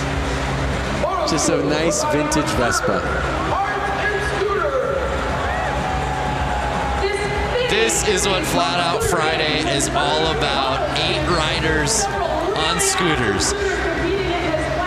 And Lance, the reality is almost all of these guys have been out here for other races as well. Just bringing their scooter from home. This is the fun class. Oh, look, they were tied up. This is the fun class. This is the class that I want to be in. Let me out there. Absolutely amazing. Lepsinski leading the way. These are the grocery getters. These are the coffee getters. It's an electric factory in the arena right now. The fans are losing their minds. And they have to race 10 laps on these. They are treated the same way the pros are. That's what's so cool. They don't take this joke class like a joke. They take it serious. They have to do the exact same amount of laps as the women main just did, as all the other mains are doing. So Lepsinski leading the way. Pickett behind him. Schwenker in third. Oh, no! Was that our guy in the Vespa? There was a guy. Oh, no! Carnage! And they're only 4 laps in. That was our leader. So now Lausch. Thomas Lausch is in first place. 5 laps to go. They're halfway through. Are we going to see any more carnage? Are they going to be able to stay up? This is any man's race. Forget about tire traction. Balance is the name of the game in this class, Lance. Well, really what happens is those floorboards on the Vespa hit the ground, which lifts the wheel off the ground and sends them I mean, out look of control. how narrow some of these front tires are. My goodness. Little bicycle wheels.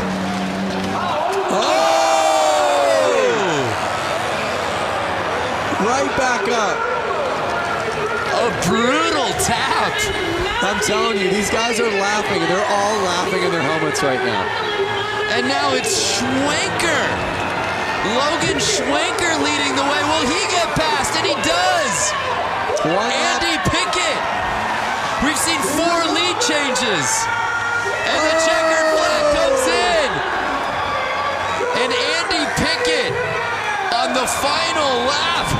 The crowd is going wild. Taking the W. There he goes.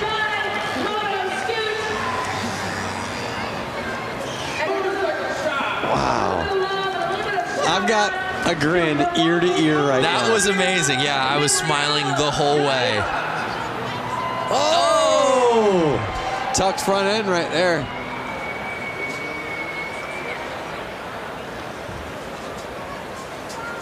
Let's see what we have coming up.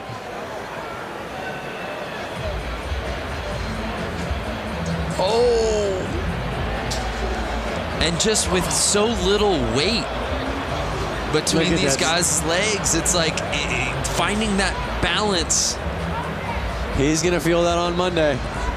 He's gonna feel that tomorrow. A little bunny hopping across the finish line. The results officially coming in. And it was Andy Pickett, our fourth and final lead change, who was able to take the top spot away from Logan Schwenker. What a race, a crowd pleaser. Let's send it down to Diana, who's with Andy.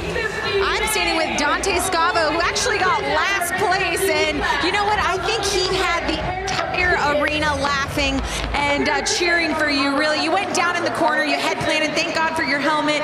Walk us through tonight's race for you. You know, I just wanted to represent all my buddies at C&L Machining and everyone in the Shitbox Scooter Club, man. You know, our shit really runs. All right, well, give it up for Dante Scavo. He had all y'all entertained for tonight. Thank you so much, Dante. Guys, back up to you. Thanks, Diana. Make this your year to ride. Learn from the experts and get 50% off the Harley-Davidson Riding Academy. There's a new rider course. Use the code right now. We're giving you the code. RIDE50.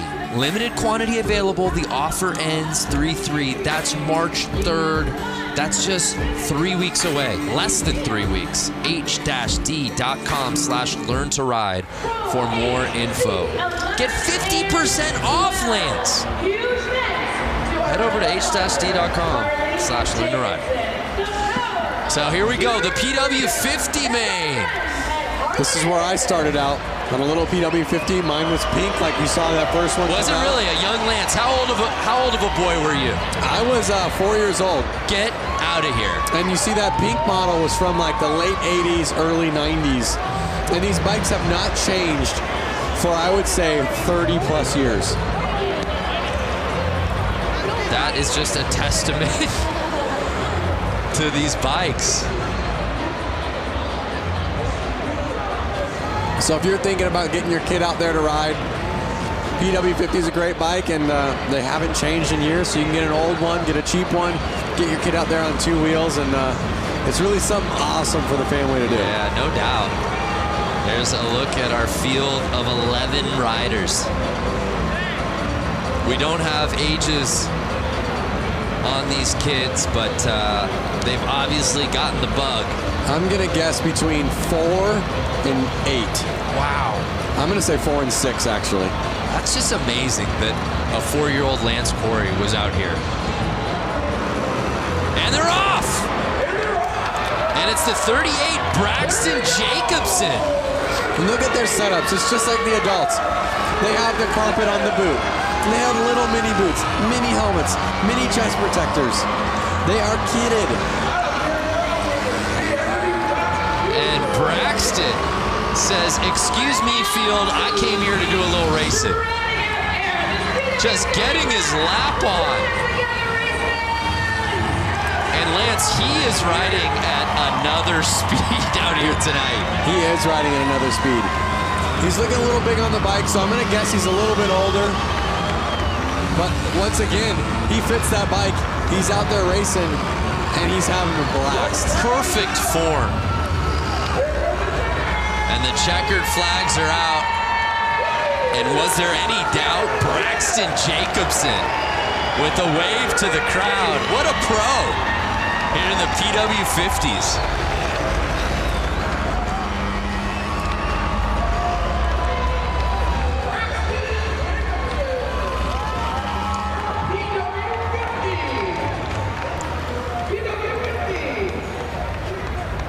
How epic. And he didn't have the inside positioning to start that race. He had to come from middle of the line there to get that hole shot. He had his eyes on the prize. That's a fact. It's so inspiring to watch this. My daughter's 2, and It definitely gets me excited to get her on a little mini motorcycle like that. You don't have yours from when you were racing at 4, do you? It's got to be in a garage somewhere. I don't have it, and I regret not having the chance to keep it, but I was 4, so if my parents sold it, they probably sold it to get me a bigger bike. But you know what? Let's try something right now.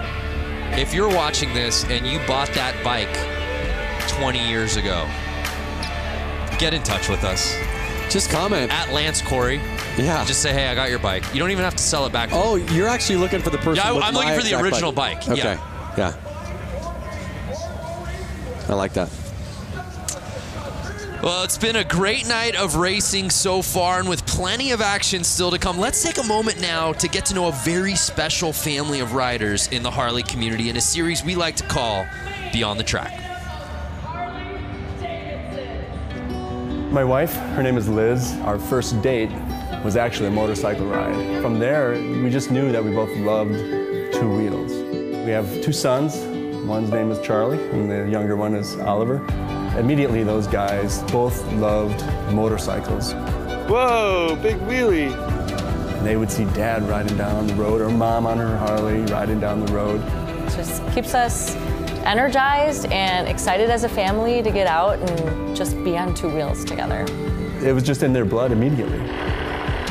Eventually, we bought the little Harley-Davidson Power Wheels. Had a blast on those, doing donuts and all that sort of thing. From there, it just took off.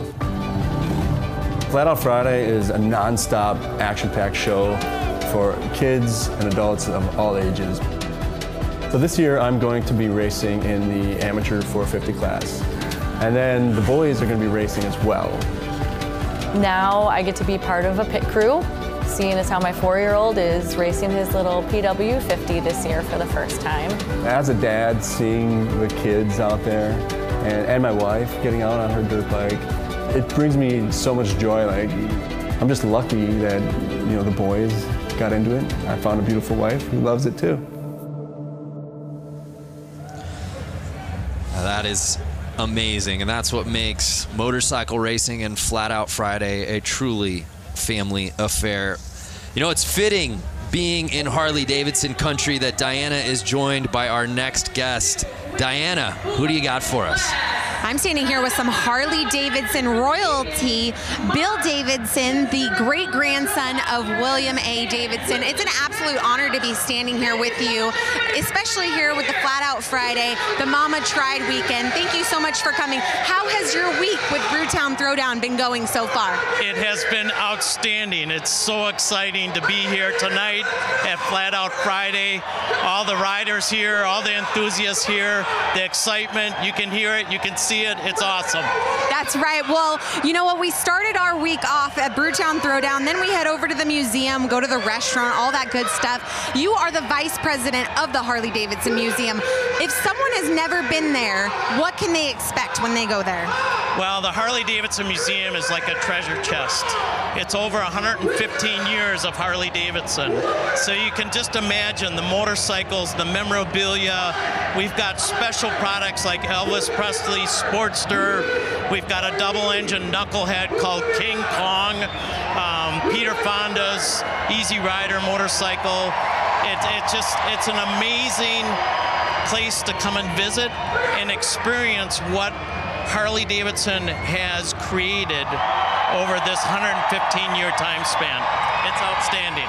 It really is outstanding. I hung out at the museum during the 115th anniversary. I was busy nonetheless. I didn't even have to leave the museum because if I wanted lunch or dinner, I could just head over to Motor. There's so much more to do at the museum than see the museum. Absolutely. There's a great restaurant called Motor. There's a bar called the Can Room. We've got so many events that take place. We do bike nights there. And this summer, starting June 15th, we have a special exhibit that's called the Daredevil exhibit, which is going to be unbelievable. Some of the things that we're bringing in, like Evel Knievel's XR750. We have a motorcycle that's rocket powered with helicopter blades, and it was designed to jump Niagara Niagara Falls. It's so amazing. If you guys haven't been to the museum, I mean, they go above and beyond there, and you guys won't want to miss the Daredevil exhibit. It's going to be coming around June 15th. June 15th. And you guys can't miss it. And is there anything else that when people are watching, what do they need to know about the Daredevil in the Harley-Davidson Museum? Well, you can't miss it. It's going to be spectacular. Some of the things we're gathering up actually from around the world, representing daredevils through the years, whether it's been on horses or bicycles or motorcycles or cars. It's going to be at the Harley-Davidson Museum this summer. Well, do not miss it. June 15th, Daredevil. Bill Davidson, such an honor to be standing next to you, and thank you so much for all of your family's history and lineage. Thank you. Brando, Lance, I'm going to send it back up to you guys. I bet you're jealous right now. We are peanut butter and jealous is what we are. And the Harley-Davidson Museum is worth the trip to Milwaukee alone. Whether you own a Harley-Davidson, whether you rode motorcycles or not, it is an institution. We love going there. I love the Harley-Davidson Museum. I love the food that they have there. I love the memorabilia that you can buy. Well, tonight's broadcast is brought to you by the all-new electric Livewire. Plug into a new kind of thrill. Discover more at h-d.com/livewire. And by Eagle Rider Rentals and Tours. With more than 150 locations in the United States, rent your dream bike for a road trip across town or across the country. Eagle Rider's the official U.S. provider of rentals and tours for Harley-Davidson Motor Company. Visit eaglerider.com to learn more. Well, the show moves on here at Flat Out Friday as we move on to our next class. It's time for the Women's Hooligan main race. Let's head back down to Johnny for a little report from the course. Johnny, how you been, man? You know, just down here watching the action. You know, we got a full class of women hooligan bikes this afternoon. And to me, you know, if you look at these women, there's not many over 5'10". I'm 6 foot, and these things are 500-pound motorcycles, and even me riding them around on the street, I get, you know, intimidated. So these girls are jumping out here, and they're going to put on a show. You know, the racing's going to be really good. Throwing these bikes around like, you know, like they're mini bikes, make some good passes. I'm excited for this. Yeah, we are too. Well said.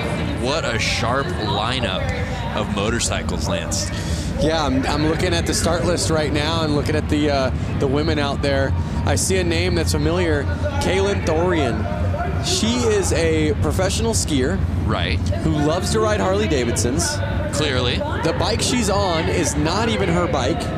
She flew here, asked to borrow one of the hooligan racers' bikes, so she's out on there on someone else's bike.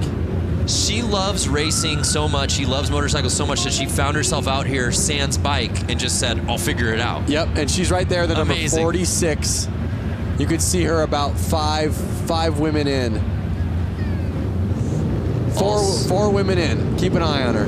Also in this lineup, Hannah Lang, who went down on the final lap in her previous race. 2 down so far.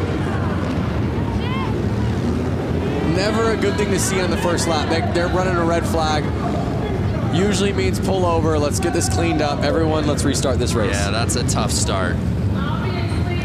It's never a good thing to see people go down on the first corner.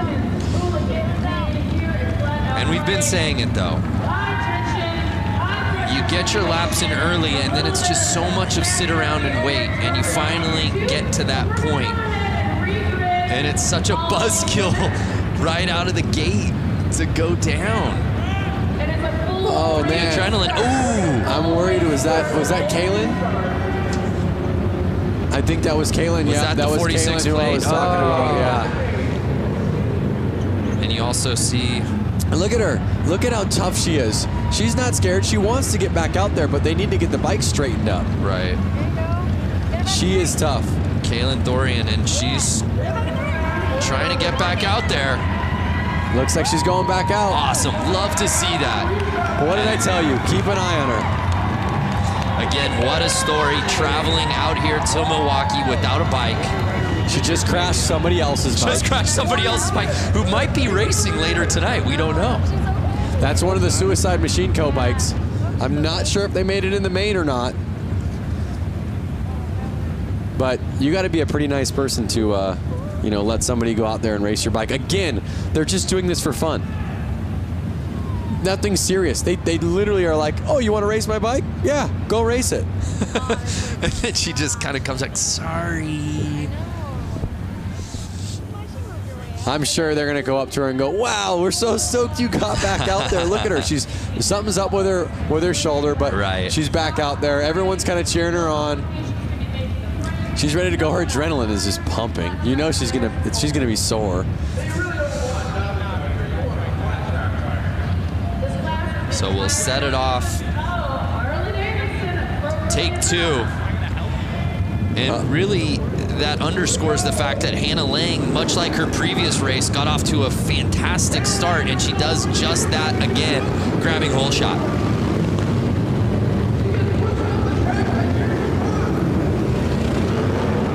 Hannah Lang looks to have qualified first, and now she's in the lead. We'll see if she can keep that fastest lap time at the front of the track. So she's holding on to the top spot, but she's on the outside. Oh! And she pushes off. That was Lassen. That was Lassen, who was right behind her. Kristen Lassen was pushing hard, but pushed a little too hard.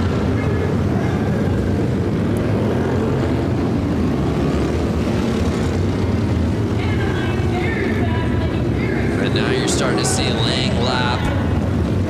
Orloff sitting behind her. But I don't know, it's still early, Lance, who's going to catch Hannah Lang?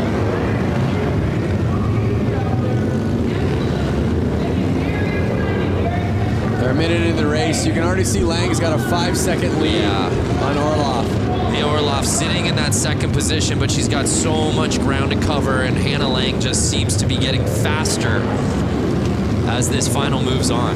Every lap, your confidence kind of boosts and boosts and boosts. You're getting more comfortable. You feel the track more and more. You understand the track more and more. As long as you can keep your excitement level down, you can usually hold on to that win.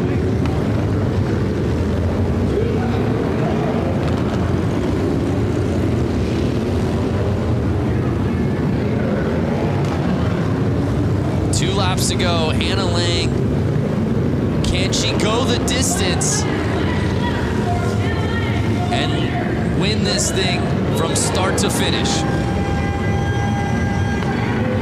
And she does just that, the unofficial results dropping. And the thing that really stood out to me, Lance, was just how comfortable she's looked on this course, and she's probably ridden more than anybody out here on this lineup as she was part of that women's main just a couple of races ago.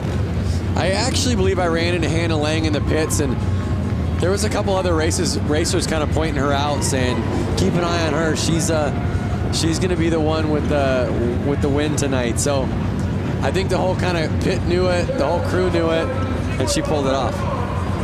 Well, Hannah looked so good in the women's main, but wasn't able to take the top spot. That changed here in the women's hooligan as she takes it. Again, got to give that street credit out to Kaylin for pulling back out there on the track after slamming down on that concrete. Yeah, so our results officially in the books here in women's hooligan. Hannah Lang fending off Leah Orloff and Mallory Lee to take the top spot. And of course, Kaylin Thorian just outside of that top 3 spot, settling for 4th. Let's head down to Diana, who's with Hannah. Standing next to the winner of not only this race here at Flat Out Friday, but at the 115th anniversary, she also won the Flat Out race. She's built this bike. Not only this, she dominates on the course. Hannah Lang, what makes you so superior to other women on the course? I guess I do come from a very good dirt track background, and I have a great team at Westman Harley that builds great bikes, and they helped me build this one for this year. Well, she's taking home another win. Guys, we're going to send it back up to you. Hannah Lang taking the win here tonight. Yeah, Diana reminding us of just how good she was at the 115th. Yep. late last year. Confidence is key. So we turn our attention now to the next class. It's time for the amateur main.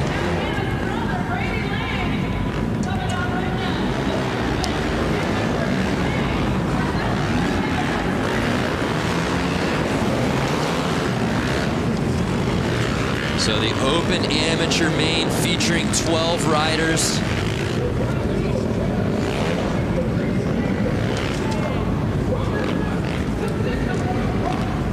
Headlined by some familiar names, including Matt Schmidt. I see number 90 of Brady Lang. I'm wondering if that's a relative.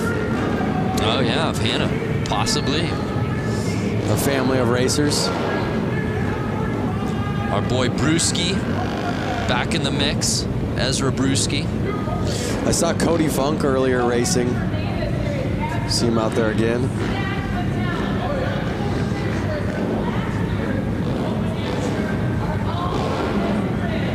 Our lineup set for the open AMs.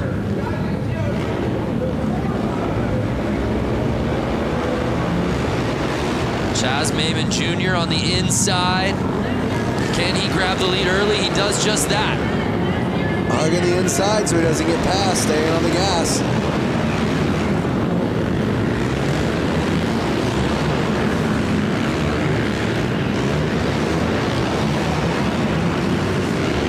The nerves are up right now, 10 laps to go, and these guys are on the gas.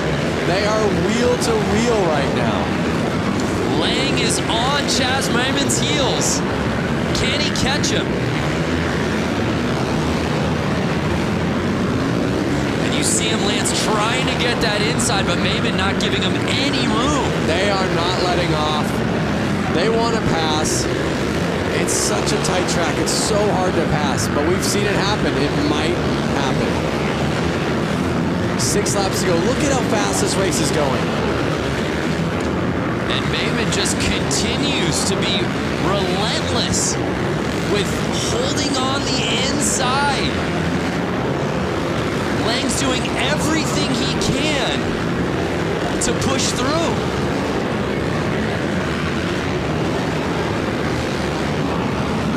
Now, when you're sitting in that second spot, as Lang is, you know the strategy. I've got to get to the inside. I got to get to the inside, and you're not getting it. At what point do you just figure out, I got to make this pass one way or another? Did he make the pass?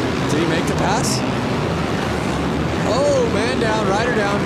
He's in the lead. He made the pass. Lang made You're the right. pass. Lang is on top. Must have happened without unofficial results, and he does it. Was that the final lap that he did it? I think those results are a little off. I believe Lang pulled it.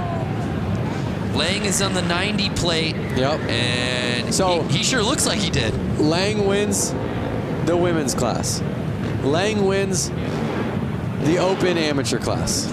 So what you're saying is when you register for these races, you should write last name Lang. What I'm saying is the Langs trained together. The Lang train. Yep, and they knew exactly what to do. There's the pass right there. Whoa. We said it. All race long, Lang was just looking for that opening.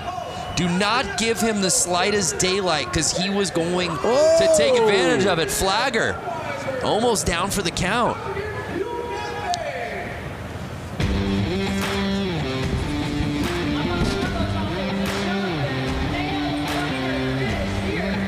So it appeared that Brady Lang, when it mattered most on the final lap, was able to make his pass to the inside. Let's send it down to Diana.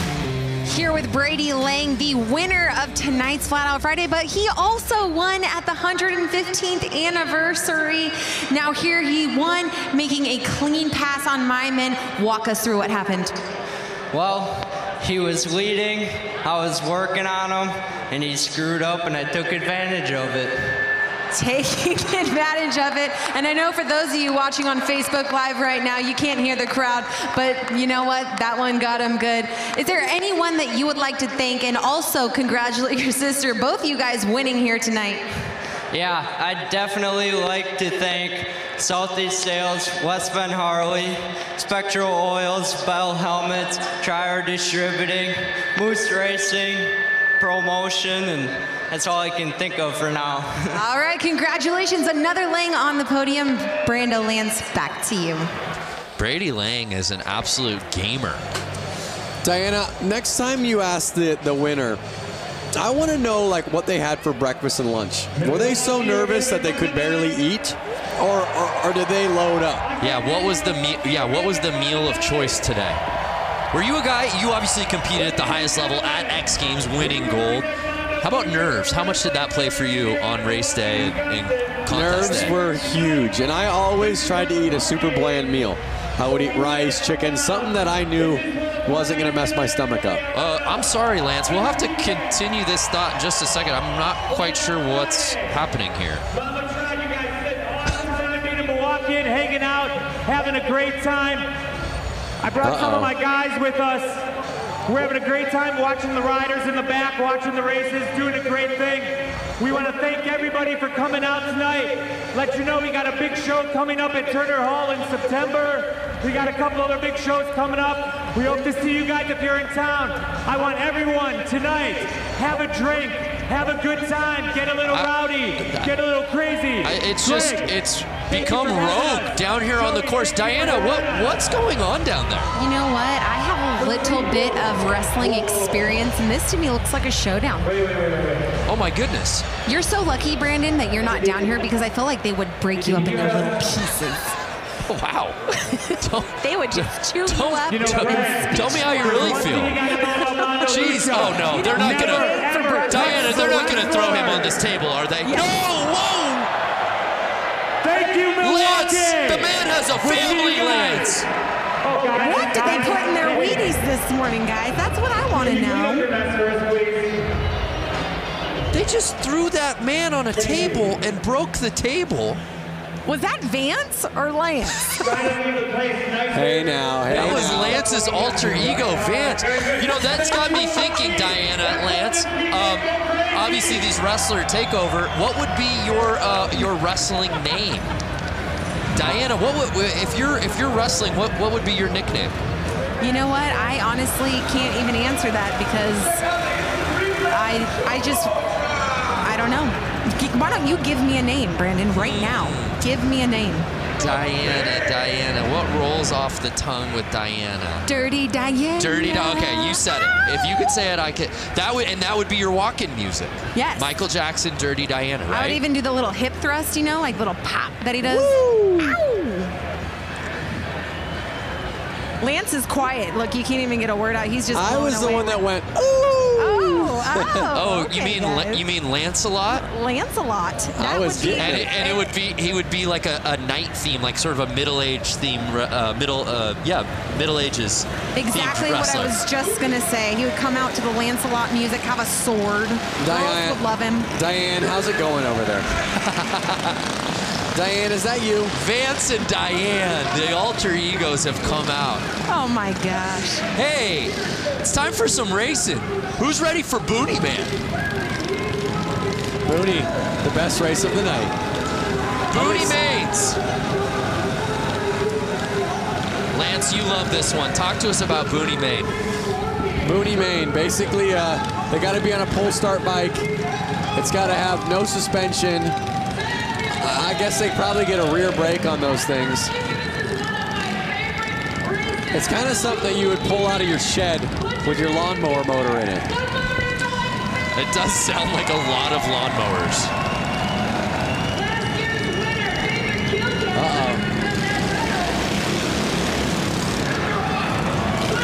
Oh, JJ Flaherty out in the lead with his white leathers.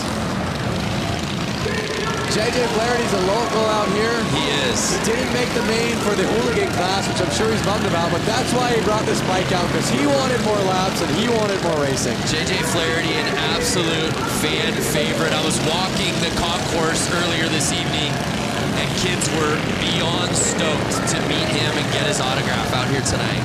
A lot of JJ fans here at Panther Arena. You see David Kilkenny right behind him. I've seen both of these bikes racing right at the peak for the last 4 or 5 years here. Can Kilkenny catch him? It looks like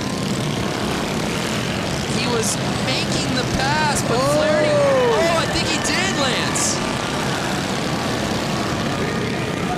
I think this win. Both Kilkenny. Notice the lines they're taking. That is what's making who's going to pass. They're going outside in, passing the guy in jeans. One of the guys just needs to take the other one out. Just clean, take him out, push him over. This is the battle we've been waiting for. Kilkenny. Over the jump, the only time I've seen it used. Kilkenny versus Flaherty in the booty main. Can Flaherty get the lead back? Take him out, Flaherty. Take him out. I wish I had an earpiece right now into Flaherty's ear. Take him out. Take him out. Sweep the leg, JJ. And Kilkenny will just not let up. Final lap time. Can Flaherty regain the lead? I don't think so. Take him out. Go, go. And Kilkenny wheeling his way into first place. That was a fun one. And look at that. They're both hyped. Pumping each other up. It's all good fun and games. I mean, this race tonight, all these races is almost like no different than meeting your friend at the park for a Friday evening basketball game. It's more just about getting out there and having fun. That they did. Oh, rubbing is racing. The Booney main. Be nice if we got a little Gucci main maybe playing in arena during that race. For the Booney main? For the Booney main. Killing me. You're killing me. How about Flaherty looked unstoppable in that thing? But it was David Kilkenny who grabbed that lead and wouldn't let go. David Kilkenny winning Booney main. Let's head down to Diana, who's with David. David Kilkenny dominating out here. David, you were working in and out with JJ Flaherty. Walk us through why you're so dominant over him. I don't know. I think we just ride together a lot, and I don't know. We both like to have fun on these silly little bikes. Well, why didn't you just punt him off in the corner? I don't know. I mean, I was just playing with JJ. We just kind of play back and forth, and whoever wins, wins. Well, congratulations. No stranger here to the podium. David Kilkenny taking the win here for the Booney bike. Whoever wins, wins. Isn't that the spirit of Flat Out Friday? I mean, that's the slogan right there. You're winning if you're out there. Whoever wins, wins. Shrug the shoulders. Exactly.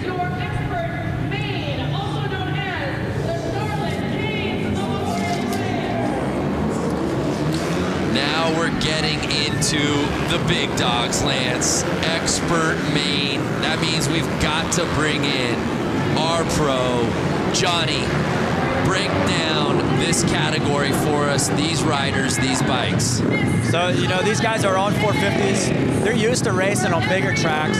You know, the spectators are about the same, so the nerves aren't so much. It's just a tight track that's really going to amp these guys up. You know, all day long they've been watching the track, you know, really seeing if the track is changing. Because these guys, unlike those guys, you know, just said on the boonies, hey, whoever wins, wins. It's not these guys. They're wanting to take home this win. Even though they're not the big show here tonight, because the hooligans kind of take over, these guys want to win. They have bragging rights because this is off season for them. And they want to go into the season saying, hey, I won Flat Out Friday. I bumped the guy out of the way. You know, it's going to get aggressive. These guys are going to put on a good show.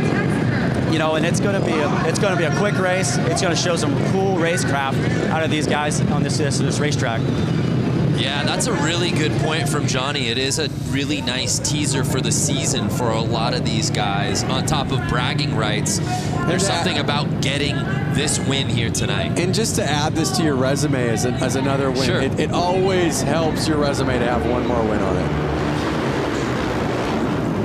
And they're off. It was the 65 who got the lead. And oh my, the 20 plate. Doing a little bouncing and taking over the top spot. One of Harley-Davidson's themselves. Jared Vanderkoop.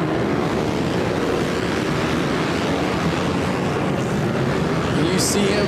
They're already getting into lap traffic. This is going to get gnarly. This is absolute mayhem here in the expert main. These bikes are never standing up at a 45 degree to the ground. They are actually at a 90 degree to the ground. They're at a 45 the whole time. I know you can't see it because there's not a camera. Lance literally pulled out a protractor out of his pocket and started putting the degrees to make sure he said it right. They are never getting, they're staying at a 45 degree. They're never getting even to a 90 degree to the ground. So Vanderkooi in first place. Oh, a little tap. Like, get out of my way. As he's making the this. laps. Bronson Bowman behind him. Corey Texter sitting in third. And I don't know if Johnny's mic is open. Johnny, can you hear us down there? Hear you loud and clear, man. Yeah, talk to us so far. We're early in this race, man, but the level of Too racing. loud for me. I can't hear you guys. Oh, man. I really want to hear from Johnny on what's happening right now. That's how loud it is down there. Yeah. They are on the gas. Oh, he's down. He's down. And Vanderkooi going down, our current leader, no! Which creates an opening for Bowman. 22 laps left, though. Still plenty of time. The longest race we've seen tonight, but this may go by the quickest because of how fast they are going.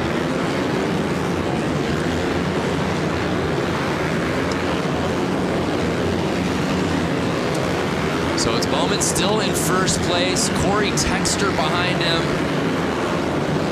And you know who I don't see any side of, at least at the top, is the 69 plate, Sammy Halpert. Notice how fast these guys are changing positions right now.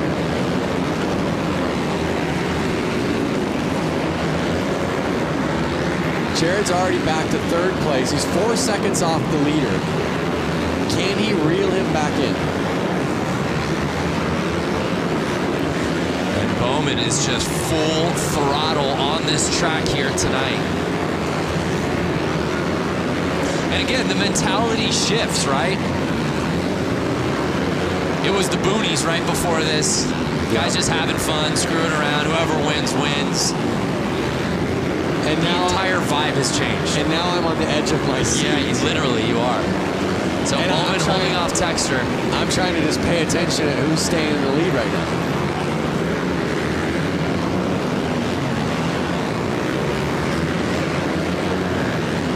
So Texter just over a second off.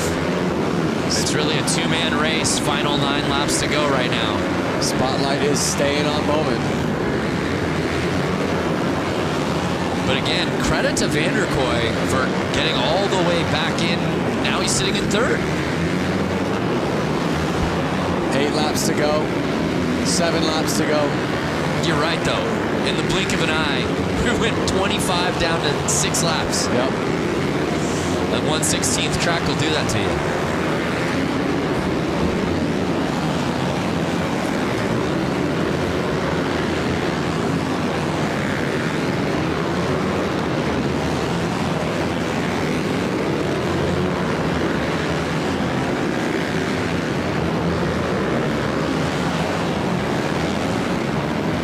So wait a second. I just had a realization. 1/16th track, right? Yes, sir. So if they're riding 25 laps, they're riding right about a mile and a half. Crazy. In 4 minutes.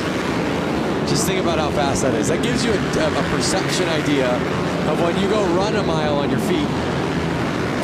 They're riding about a mile and a half in 4 minutes. 4 minutes and 37 seconds. I was told there would be no math. And with that, expert main in the books. And it was Bowman who was able to hold off Corey Texter and the rest of this field. And as Johnny said, bragging rights heading into the season. Johnny, can you hear us? Now let's calm down a little bit. Yeah, that was some man. Talk to intense us. racing there. Talk to us about what went down. Sorry, I lost it there. Now I can hear you again. Yeah, Johnny, just your analysis of that race. As you said, early season bragging rights on the line. Yeah, you know, it was definitely a bar bag, and, you know, Vanderkoy just lost it there, spun out, leading the race, and then, you know, with Texter catching him, I don't know if you guys really caught on to that, but it came down close. I think, you know, if they would have had a little bit more laps, you know, that happened really fast. Our races are a little longer time, not laps, but time. Right. You know, these guys had enough energy to keep going, but it was, you know, it just ran out of time. But that was a good race. You know, you have to put up to these guys. Like, you know, they fall, but they're doing 7 seconds around this track. I don't know if you guys realize that, but it was 7 seconds of lap time with these guys. So they're traveling a lot of distance pretty quick in this little arena. The results are in, and it was Bronson taking the top spot. Jared Vanderkoy was leading early, but unfortunately going down. Still a top 3 finish, but wasn't able to win the thing outright. Let's head down to Diana, who's with our winner. Your 2-time winner, Bronson Bauman. Congratulations, capitalizing off of Vanderkoy's mistake and brought home the win. Yeah, definitely. I hate to see my best friend go down like that while leading the race. I would have been pumped with the 1 and 2, but you know, luck has it. Last year I crashed during the main event and picked it back up and got the win. So to get the win again here tonight, 2 years in a row, is awesome.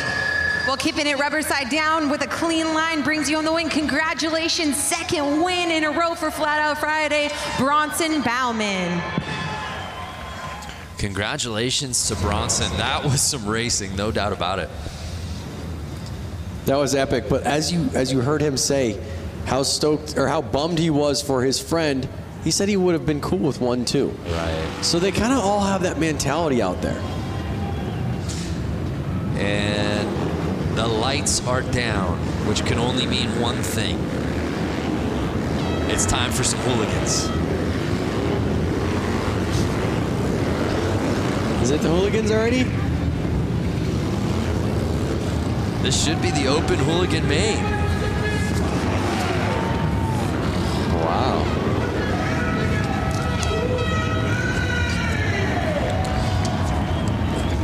The night is going by so fast. Crazy. I'm like, we're already to the hooligan main? Really the foundation of Flat Out Friday. The spirit of this night of racing is really headlined by this class, Lance. A group of guys that really got this going from Southern California that made it kind of known in the social media world and showed the fun about it and showed that you don't need to take it too seriously. You can have fun. You can build these bikes in your garage. You can work all week. You can go out with your buddies and you can go race. And it's really caught on nationwide and I'm sure worldwide. And it's just so cool to see this class have 100 people sign up for it today. Unreal. So a lot of familiar names in this starting list, and they're off.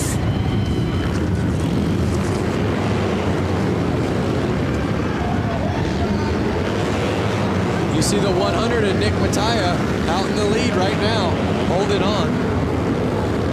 Can he hold it on for the next 11 laps?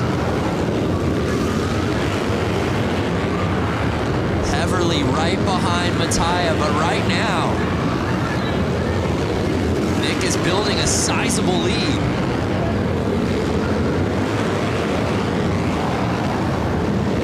And now Mishler passing Heverly, for right behind Mattia. Can Danny Mishler bring it and try to find an opening?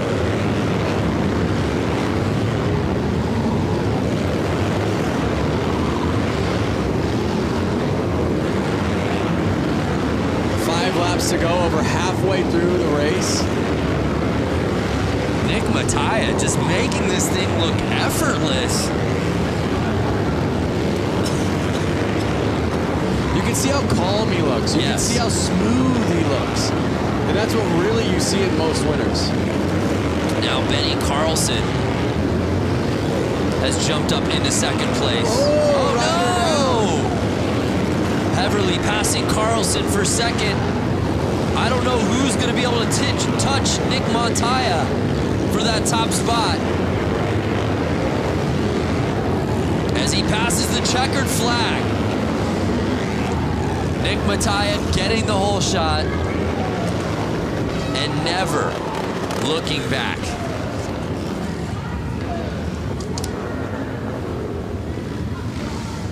Heverly taking second, and Mishler rounding out our top three.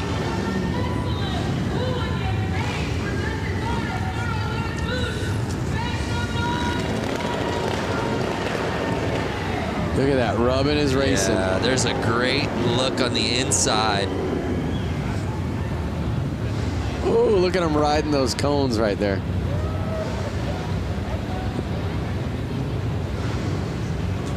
But Nick Mattia. Is this the crash? Look at that. Yeah. See what it is? The side of the motorcycle touches the ground, which lifts the rear wheel off the ground, losing all traction. Bike goes sliding.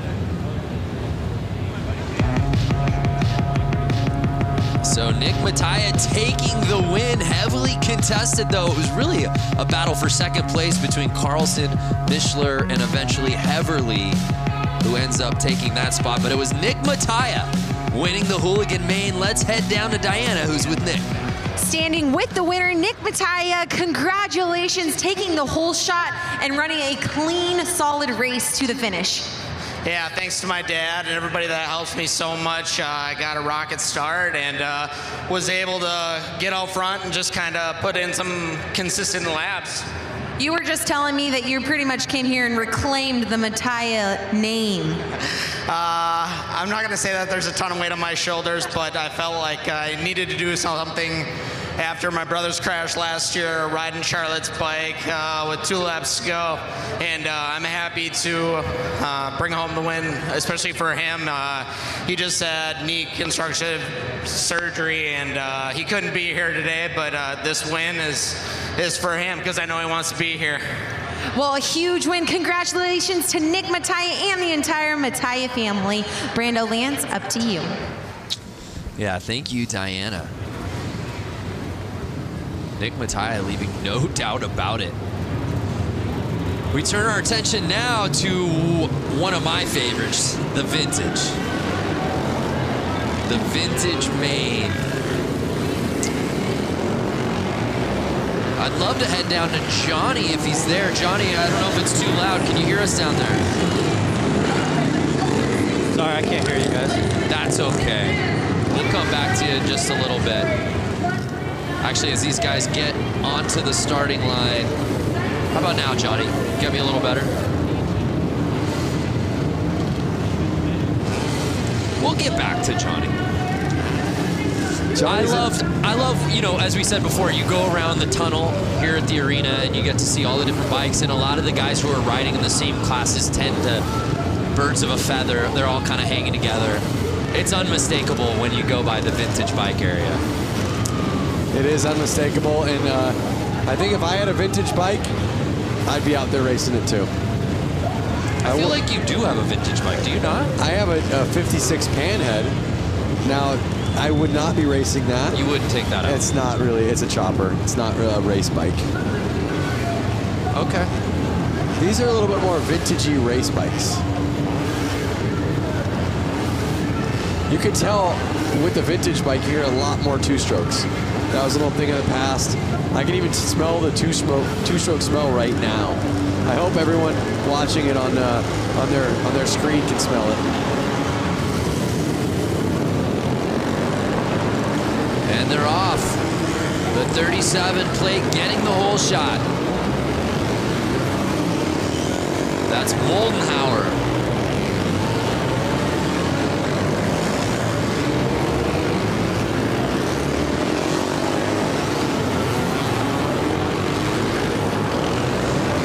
Really neat, Lance, was watching this class out during the Harley-Davidson. Oh, look at that. Oh!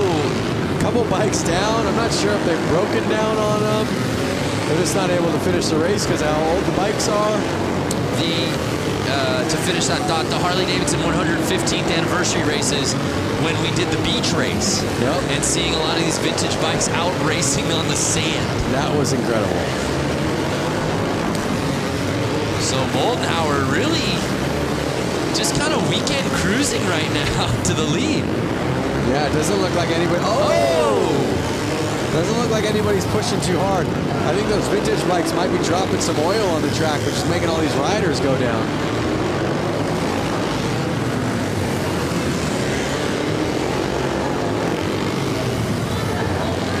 So 4 laps to go. Moldenhauer with an easy lead. Girono behind him. He's kind of right on him. It's not an easy lead. Yeah, Girono making it interesting now. He's catching the zero up. plate. He's right there. It's a little confusing because you see the 22 on his back and the 0 on his bike, so it was a minute to figure out who it was, but he held on. Yeah, Moldenhauer, you're right. It was just tough because he had built such a lead. You just felt like he was lapping everyone in the field. Yep. But he's able to hold on, and he gets the win.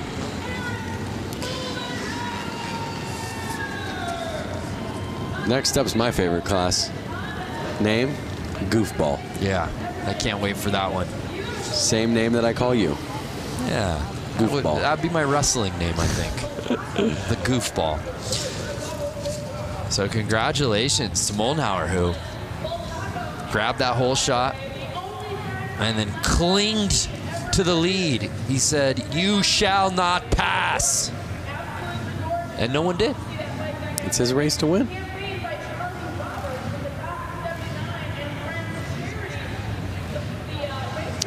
So the final results officially in.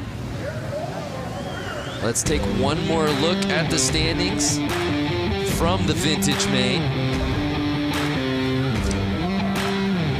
It was Eric Moldenhauer.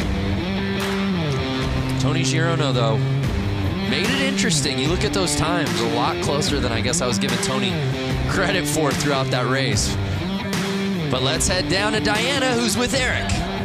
Standing with the winner, Eric Moldenhauer. Now, Eric and I were just talking, and this is a pretty special moment for him because he came to Flat Out Friday about 6 years ago, the first ever Flat Out Friday, and it motivated you to come out here and race. Talk to us about it. Well, the first time I watched this, I was sitting right over there, and I thought I can do that. So here I am. That's a pretty special story, and you're sending the message to anyone in the stands tonight. Any of you guys watching through the world on Facebook Live right now, you too can come here and you can win a race. Motivated, how was that race for you? It was the best race I've ever had, so that was amazing.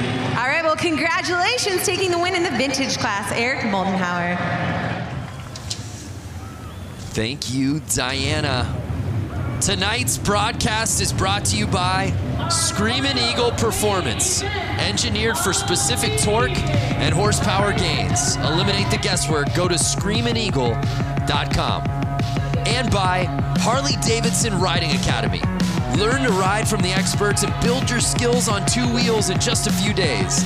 Look for a class near you at h-d.com/learn-to-ride. I love the Harley-Davidson Riding Academy. You could literally find this in any city in the country. Oh my goodness. We've got a chicken on the course. When you see it, you know it's time for the Goofball Main. If that bike in particular looks familiar, it should. I believe that's the cop bike that won this class last year. And was a pizza bike at one year. Yeah. That team comes out pretty strong every year with a pretty rad build. So for the uninitiated, this is our final class of the evening, the Goofball Main. Costumes on the riders, bikes dressed accordingly. I believe I see a Devo member out there. What would you call that with the red cap on him? Yeah, that's Devo. What's Devo? You don't know Devo? No. Please explain to me and the viewers that don't know. Do do do do do. You know the band that sings that song? Yeah. Whip It Good? Yeah. Yeah. That's what they wore. That's the costume. Oh, okay. Yeah. I didn't know that. Oh, did you think that was like such a nuanced thing that only I knew? I have no idea. I see a gorilla out there. I see 2 gorillas. Okay, well, yeah, I see, was that, it looked like Animal from the Muppets. That guy's like in like a Elton John Vegas show, and then the farmer on the chicken. And how about the back line? I feel like I see an abominable snowman. And they're off. Whoa! Oh! And it's the boa. The Vegas boa. Yeah, baby. Zastro. Look at him popping wheelies every lap. He thinks he's got it. Well, he's got 14 laps to go, so he better keep it safe. Dude, I'm getting a very 70s Elton John look to Zastro, who's in our lead.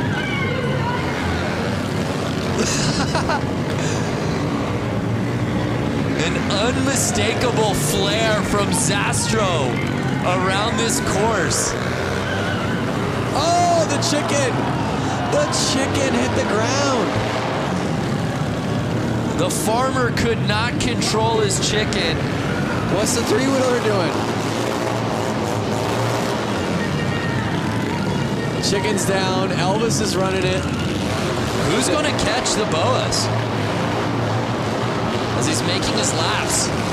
Nine laps to go. I'm kind of hoping he makes somewhat of a mistake so somebody catches up to him. I just hope that he does win it so we can ask Diana during the winner's interview what exactly he's going for on this look. I want that lawnmower. Hey, Diana, can you hear us? I can hear you. I think what I am going to be asking him is just, was Elton his inspiration? I think he's going to say yes. But you know what? I really do have to give a shout out to the guy who's in the red jumpsuit, the number 77, John Dunbar. He actually works for Harley-Davidson, and he has this little boonie bike that he basically contrapted together. It almost looks like it has a sidecar. But guys, that's actually the engine. Oh, so no way! Both of his hand grips are his throttle, and I just got to give a shout out because he's one of my bosses at Harley-Davidson. So hey, pal, good job out there. Hey, pander when you can, Diana. No shame in the game. Oh, I did not realize that's actually not a sidecar, but the motor itself. That's amazing. I think he legit has two motors on it. Two engines on it, I should say. Bike's off to the side. Everyone's being goofballs. And I saw the checkered out. Did the checkered come out? The checkered came out. I don't know if there's confusion out on the course. I think they're just trying to get him off the track. Get your goofballs off the track. So Zastro. Uh-oh. Joe is freaking Goodland. He's letting it go. The farmer. Hey, if you can't burn out in the goofball class, when can you, Lance? He's trying to shut his bike off. Stop, stop. And you see the police lights shining through the kit. What came first, the chicken or the hen? I think the chicken. And they're not getting off the track. No, they're not. Can you blame them? I want to see a wheelie for an entire lap. It can happen. It can happen. So that was awesome. Let's relive that first lap. Look at that save, though. And let's not forget, he being the farmer and the chicken, the farmer and the Dell, won this race last year as a police officer. But it was Zastro in what I believe to be 70s Elton John garb taking the win.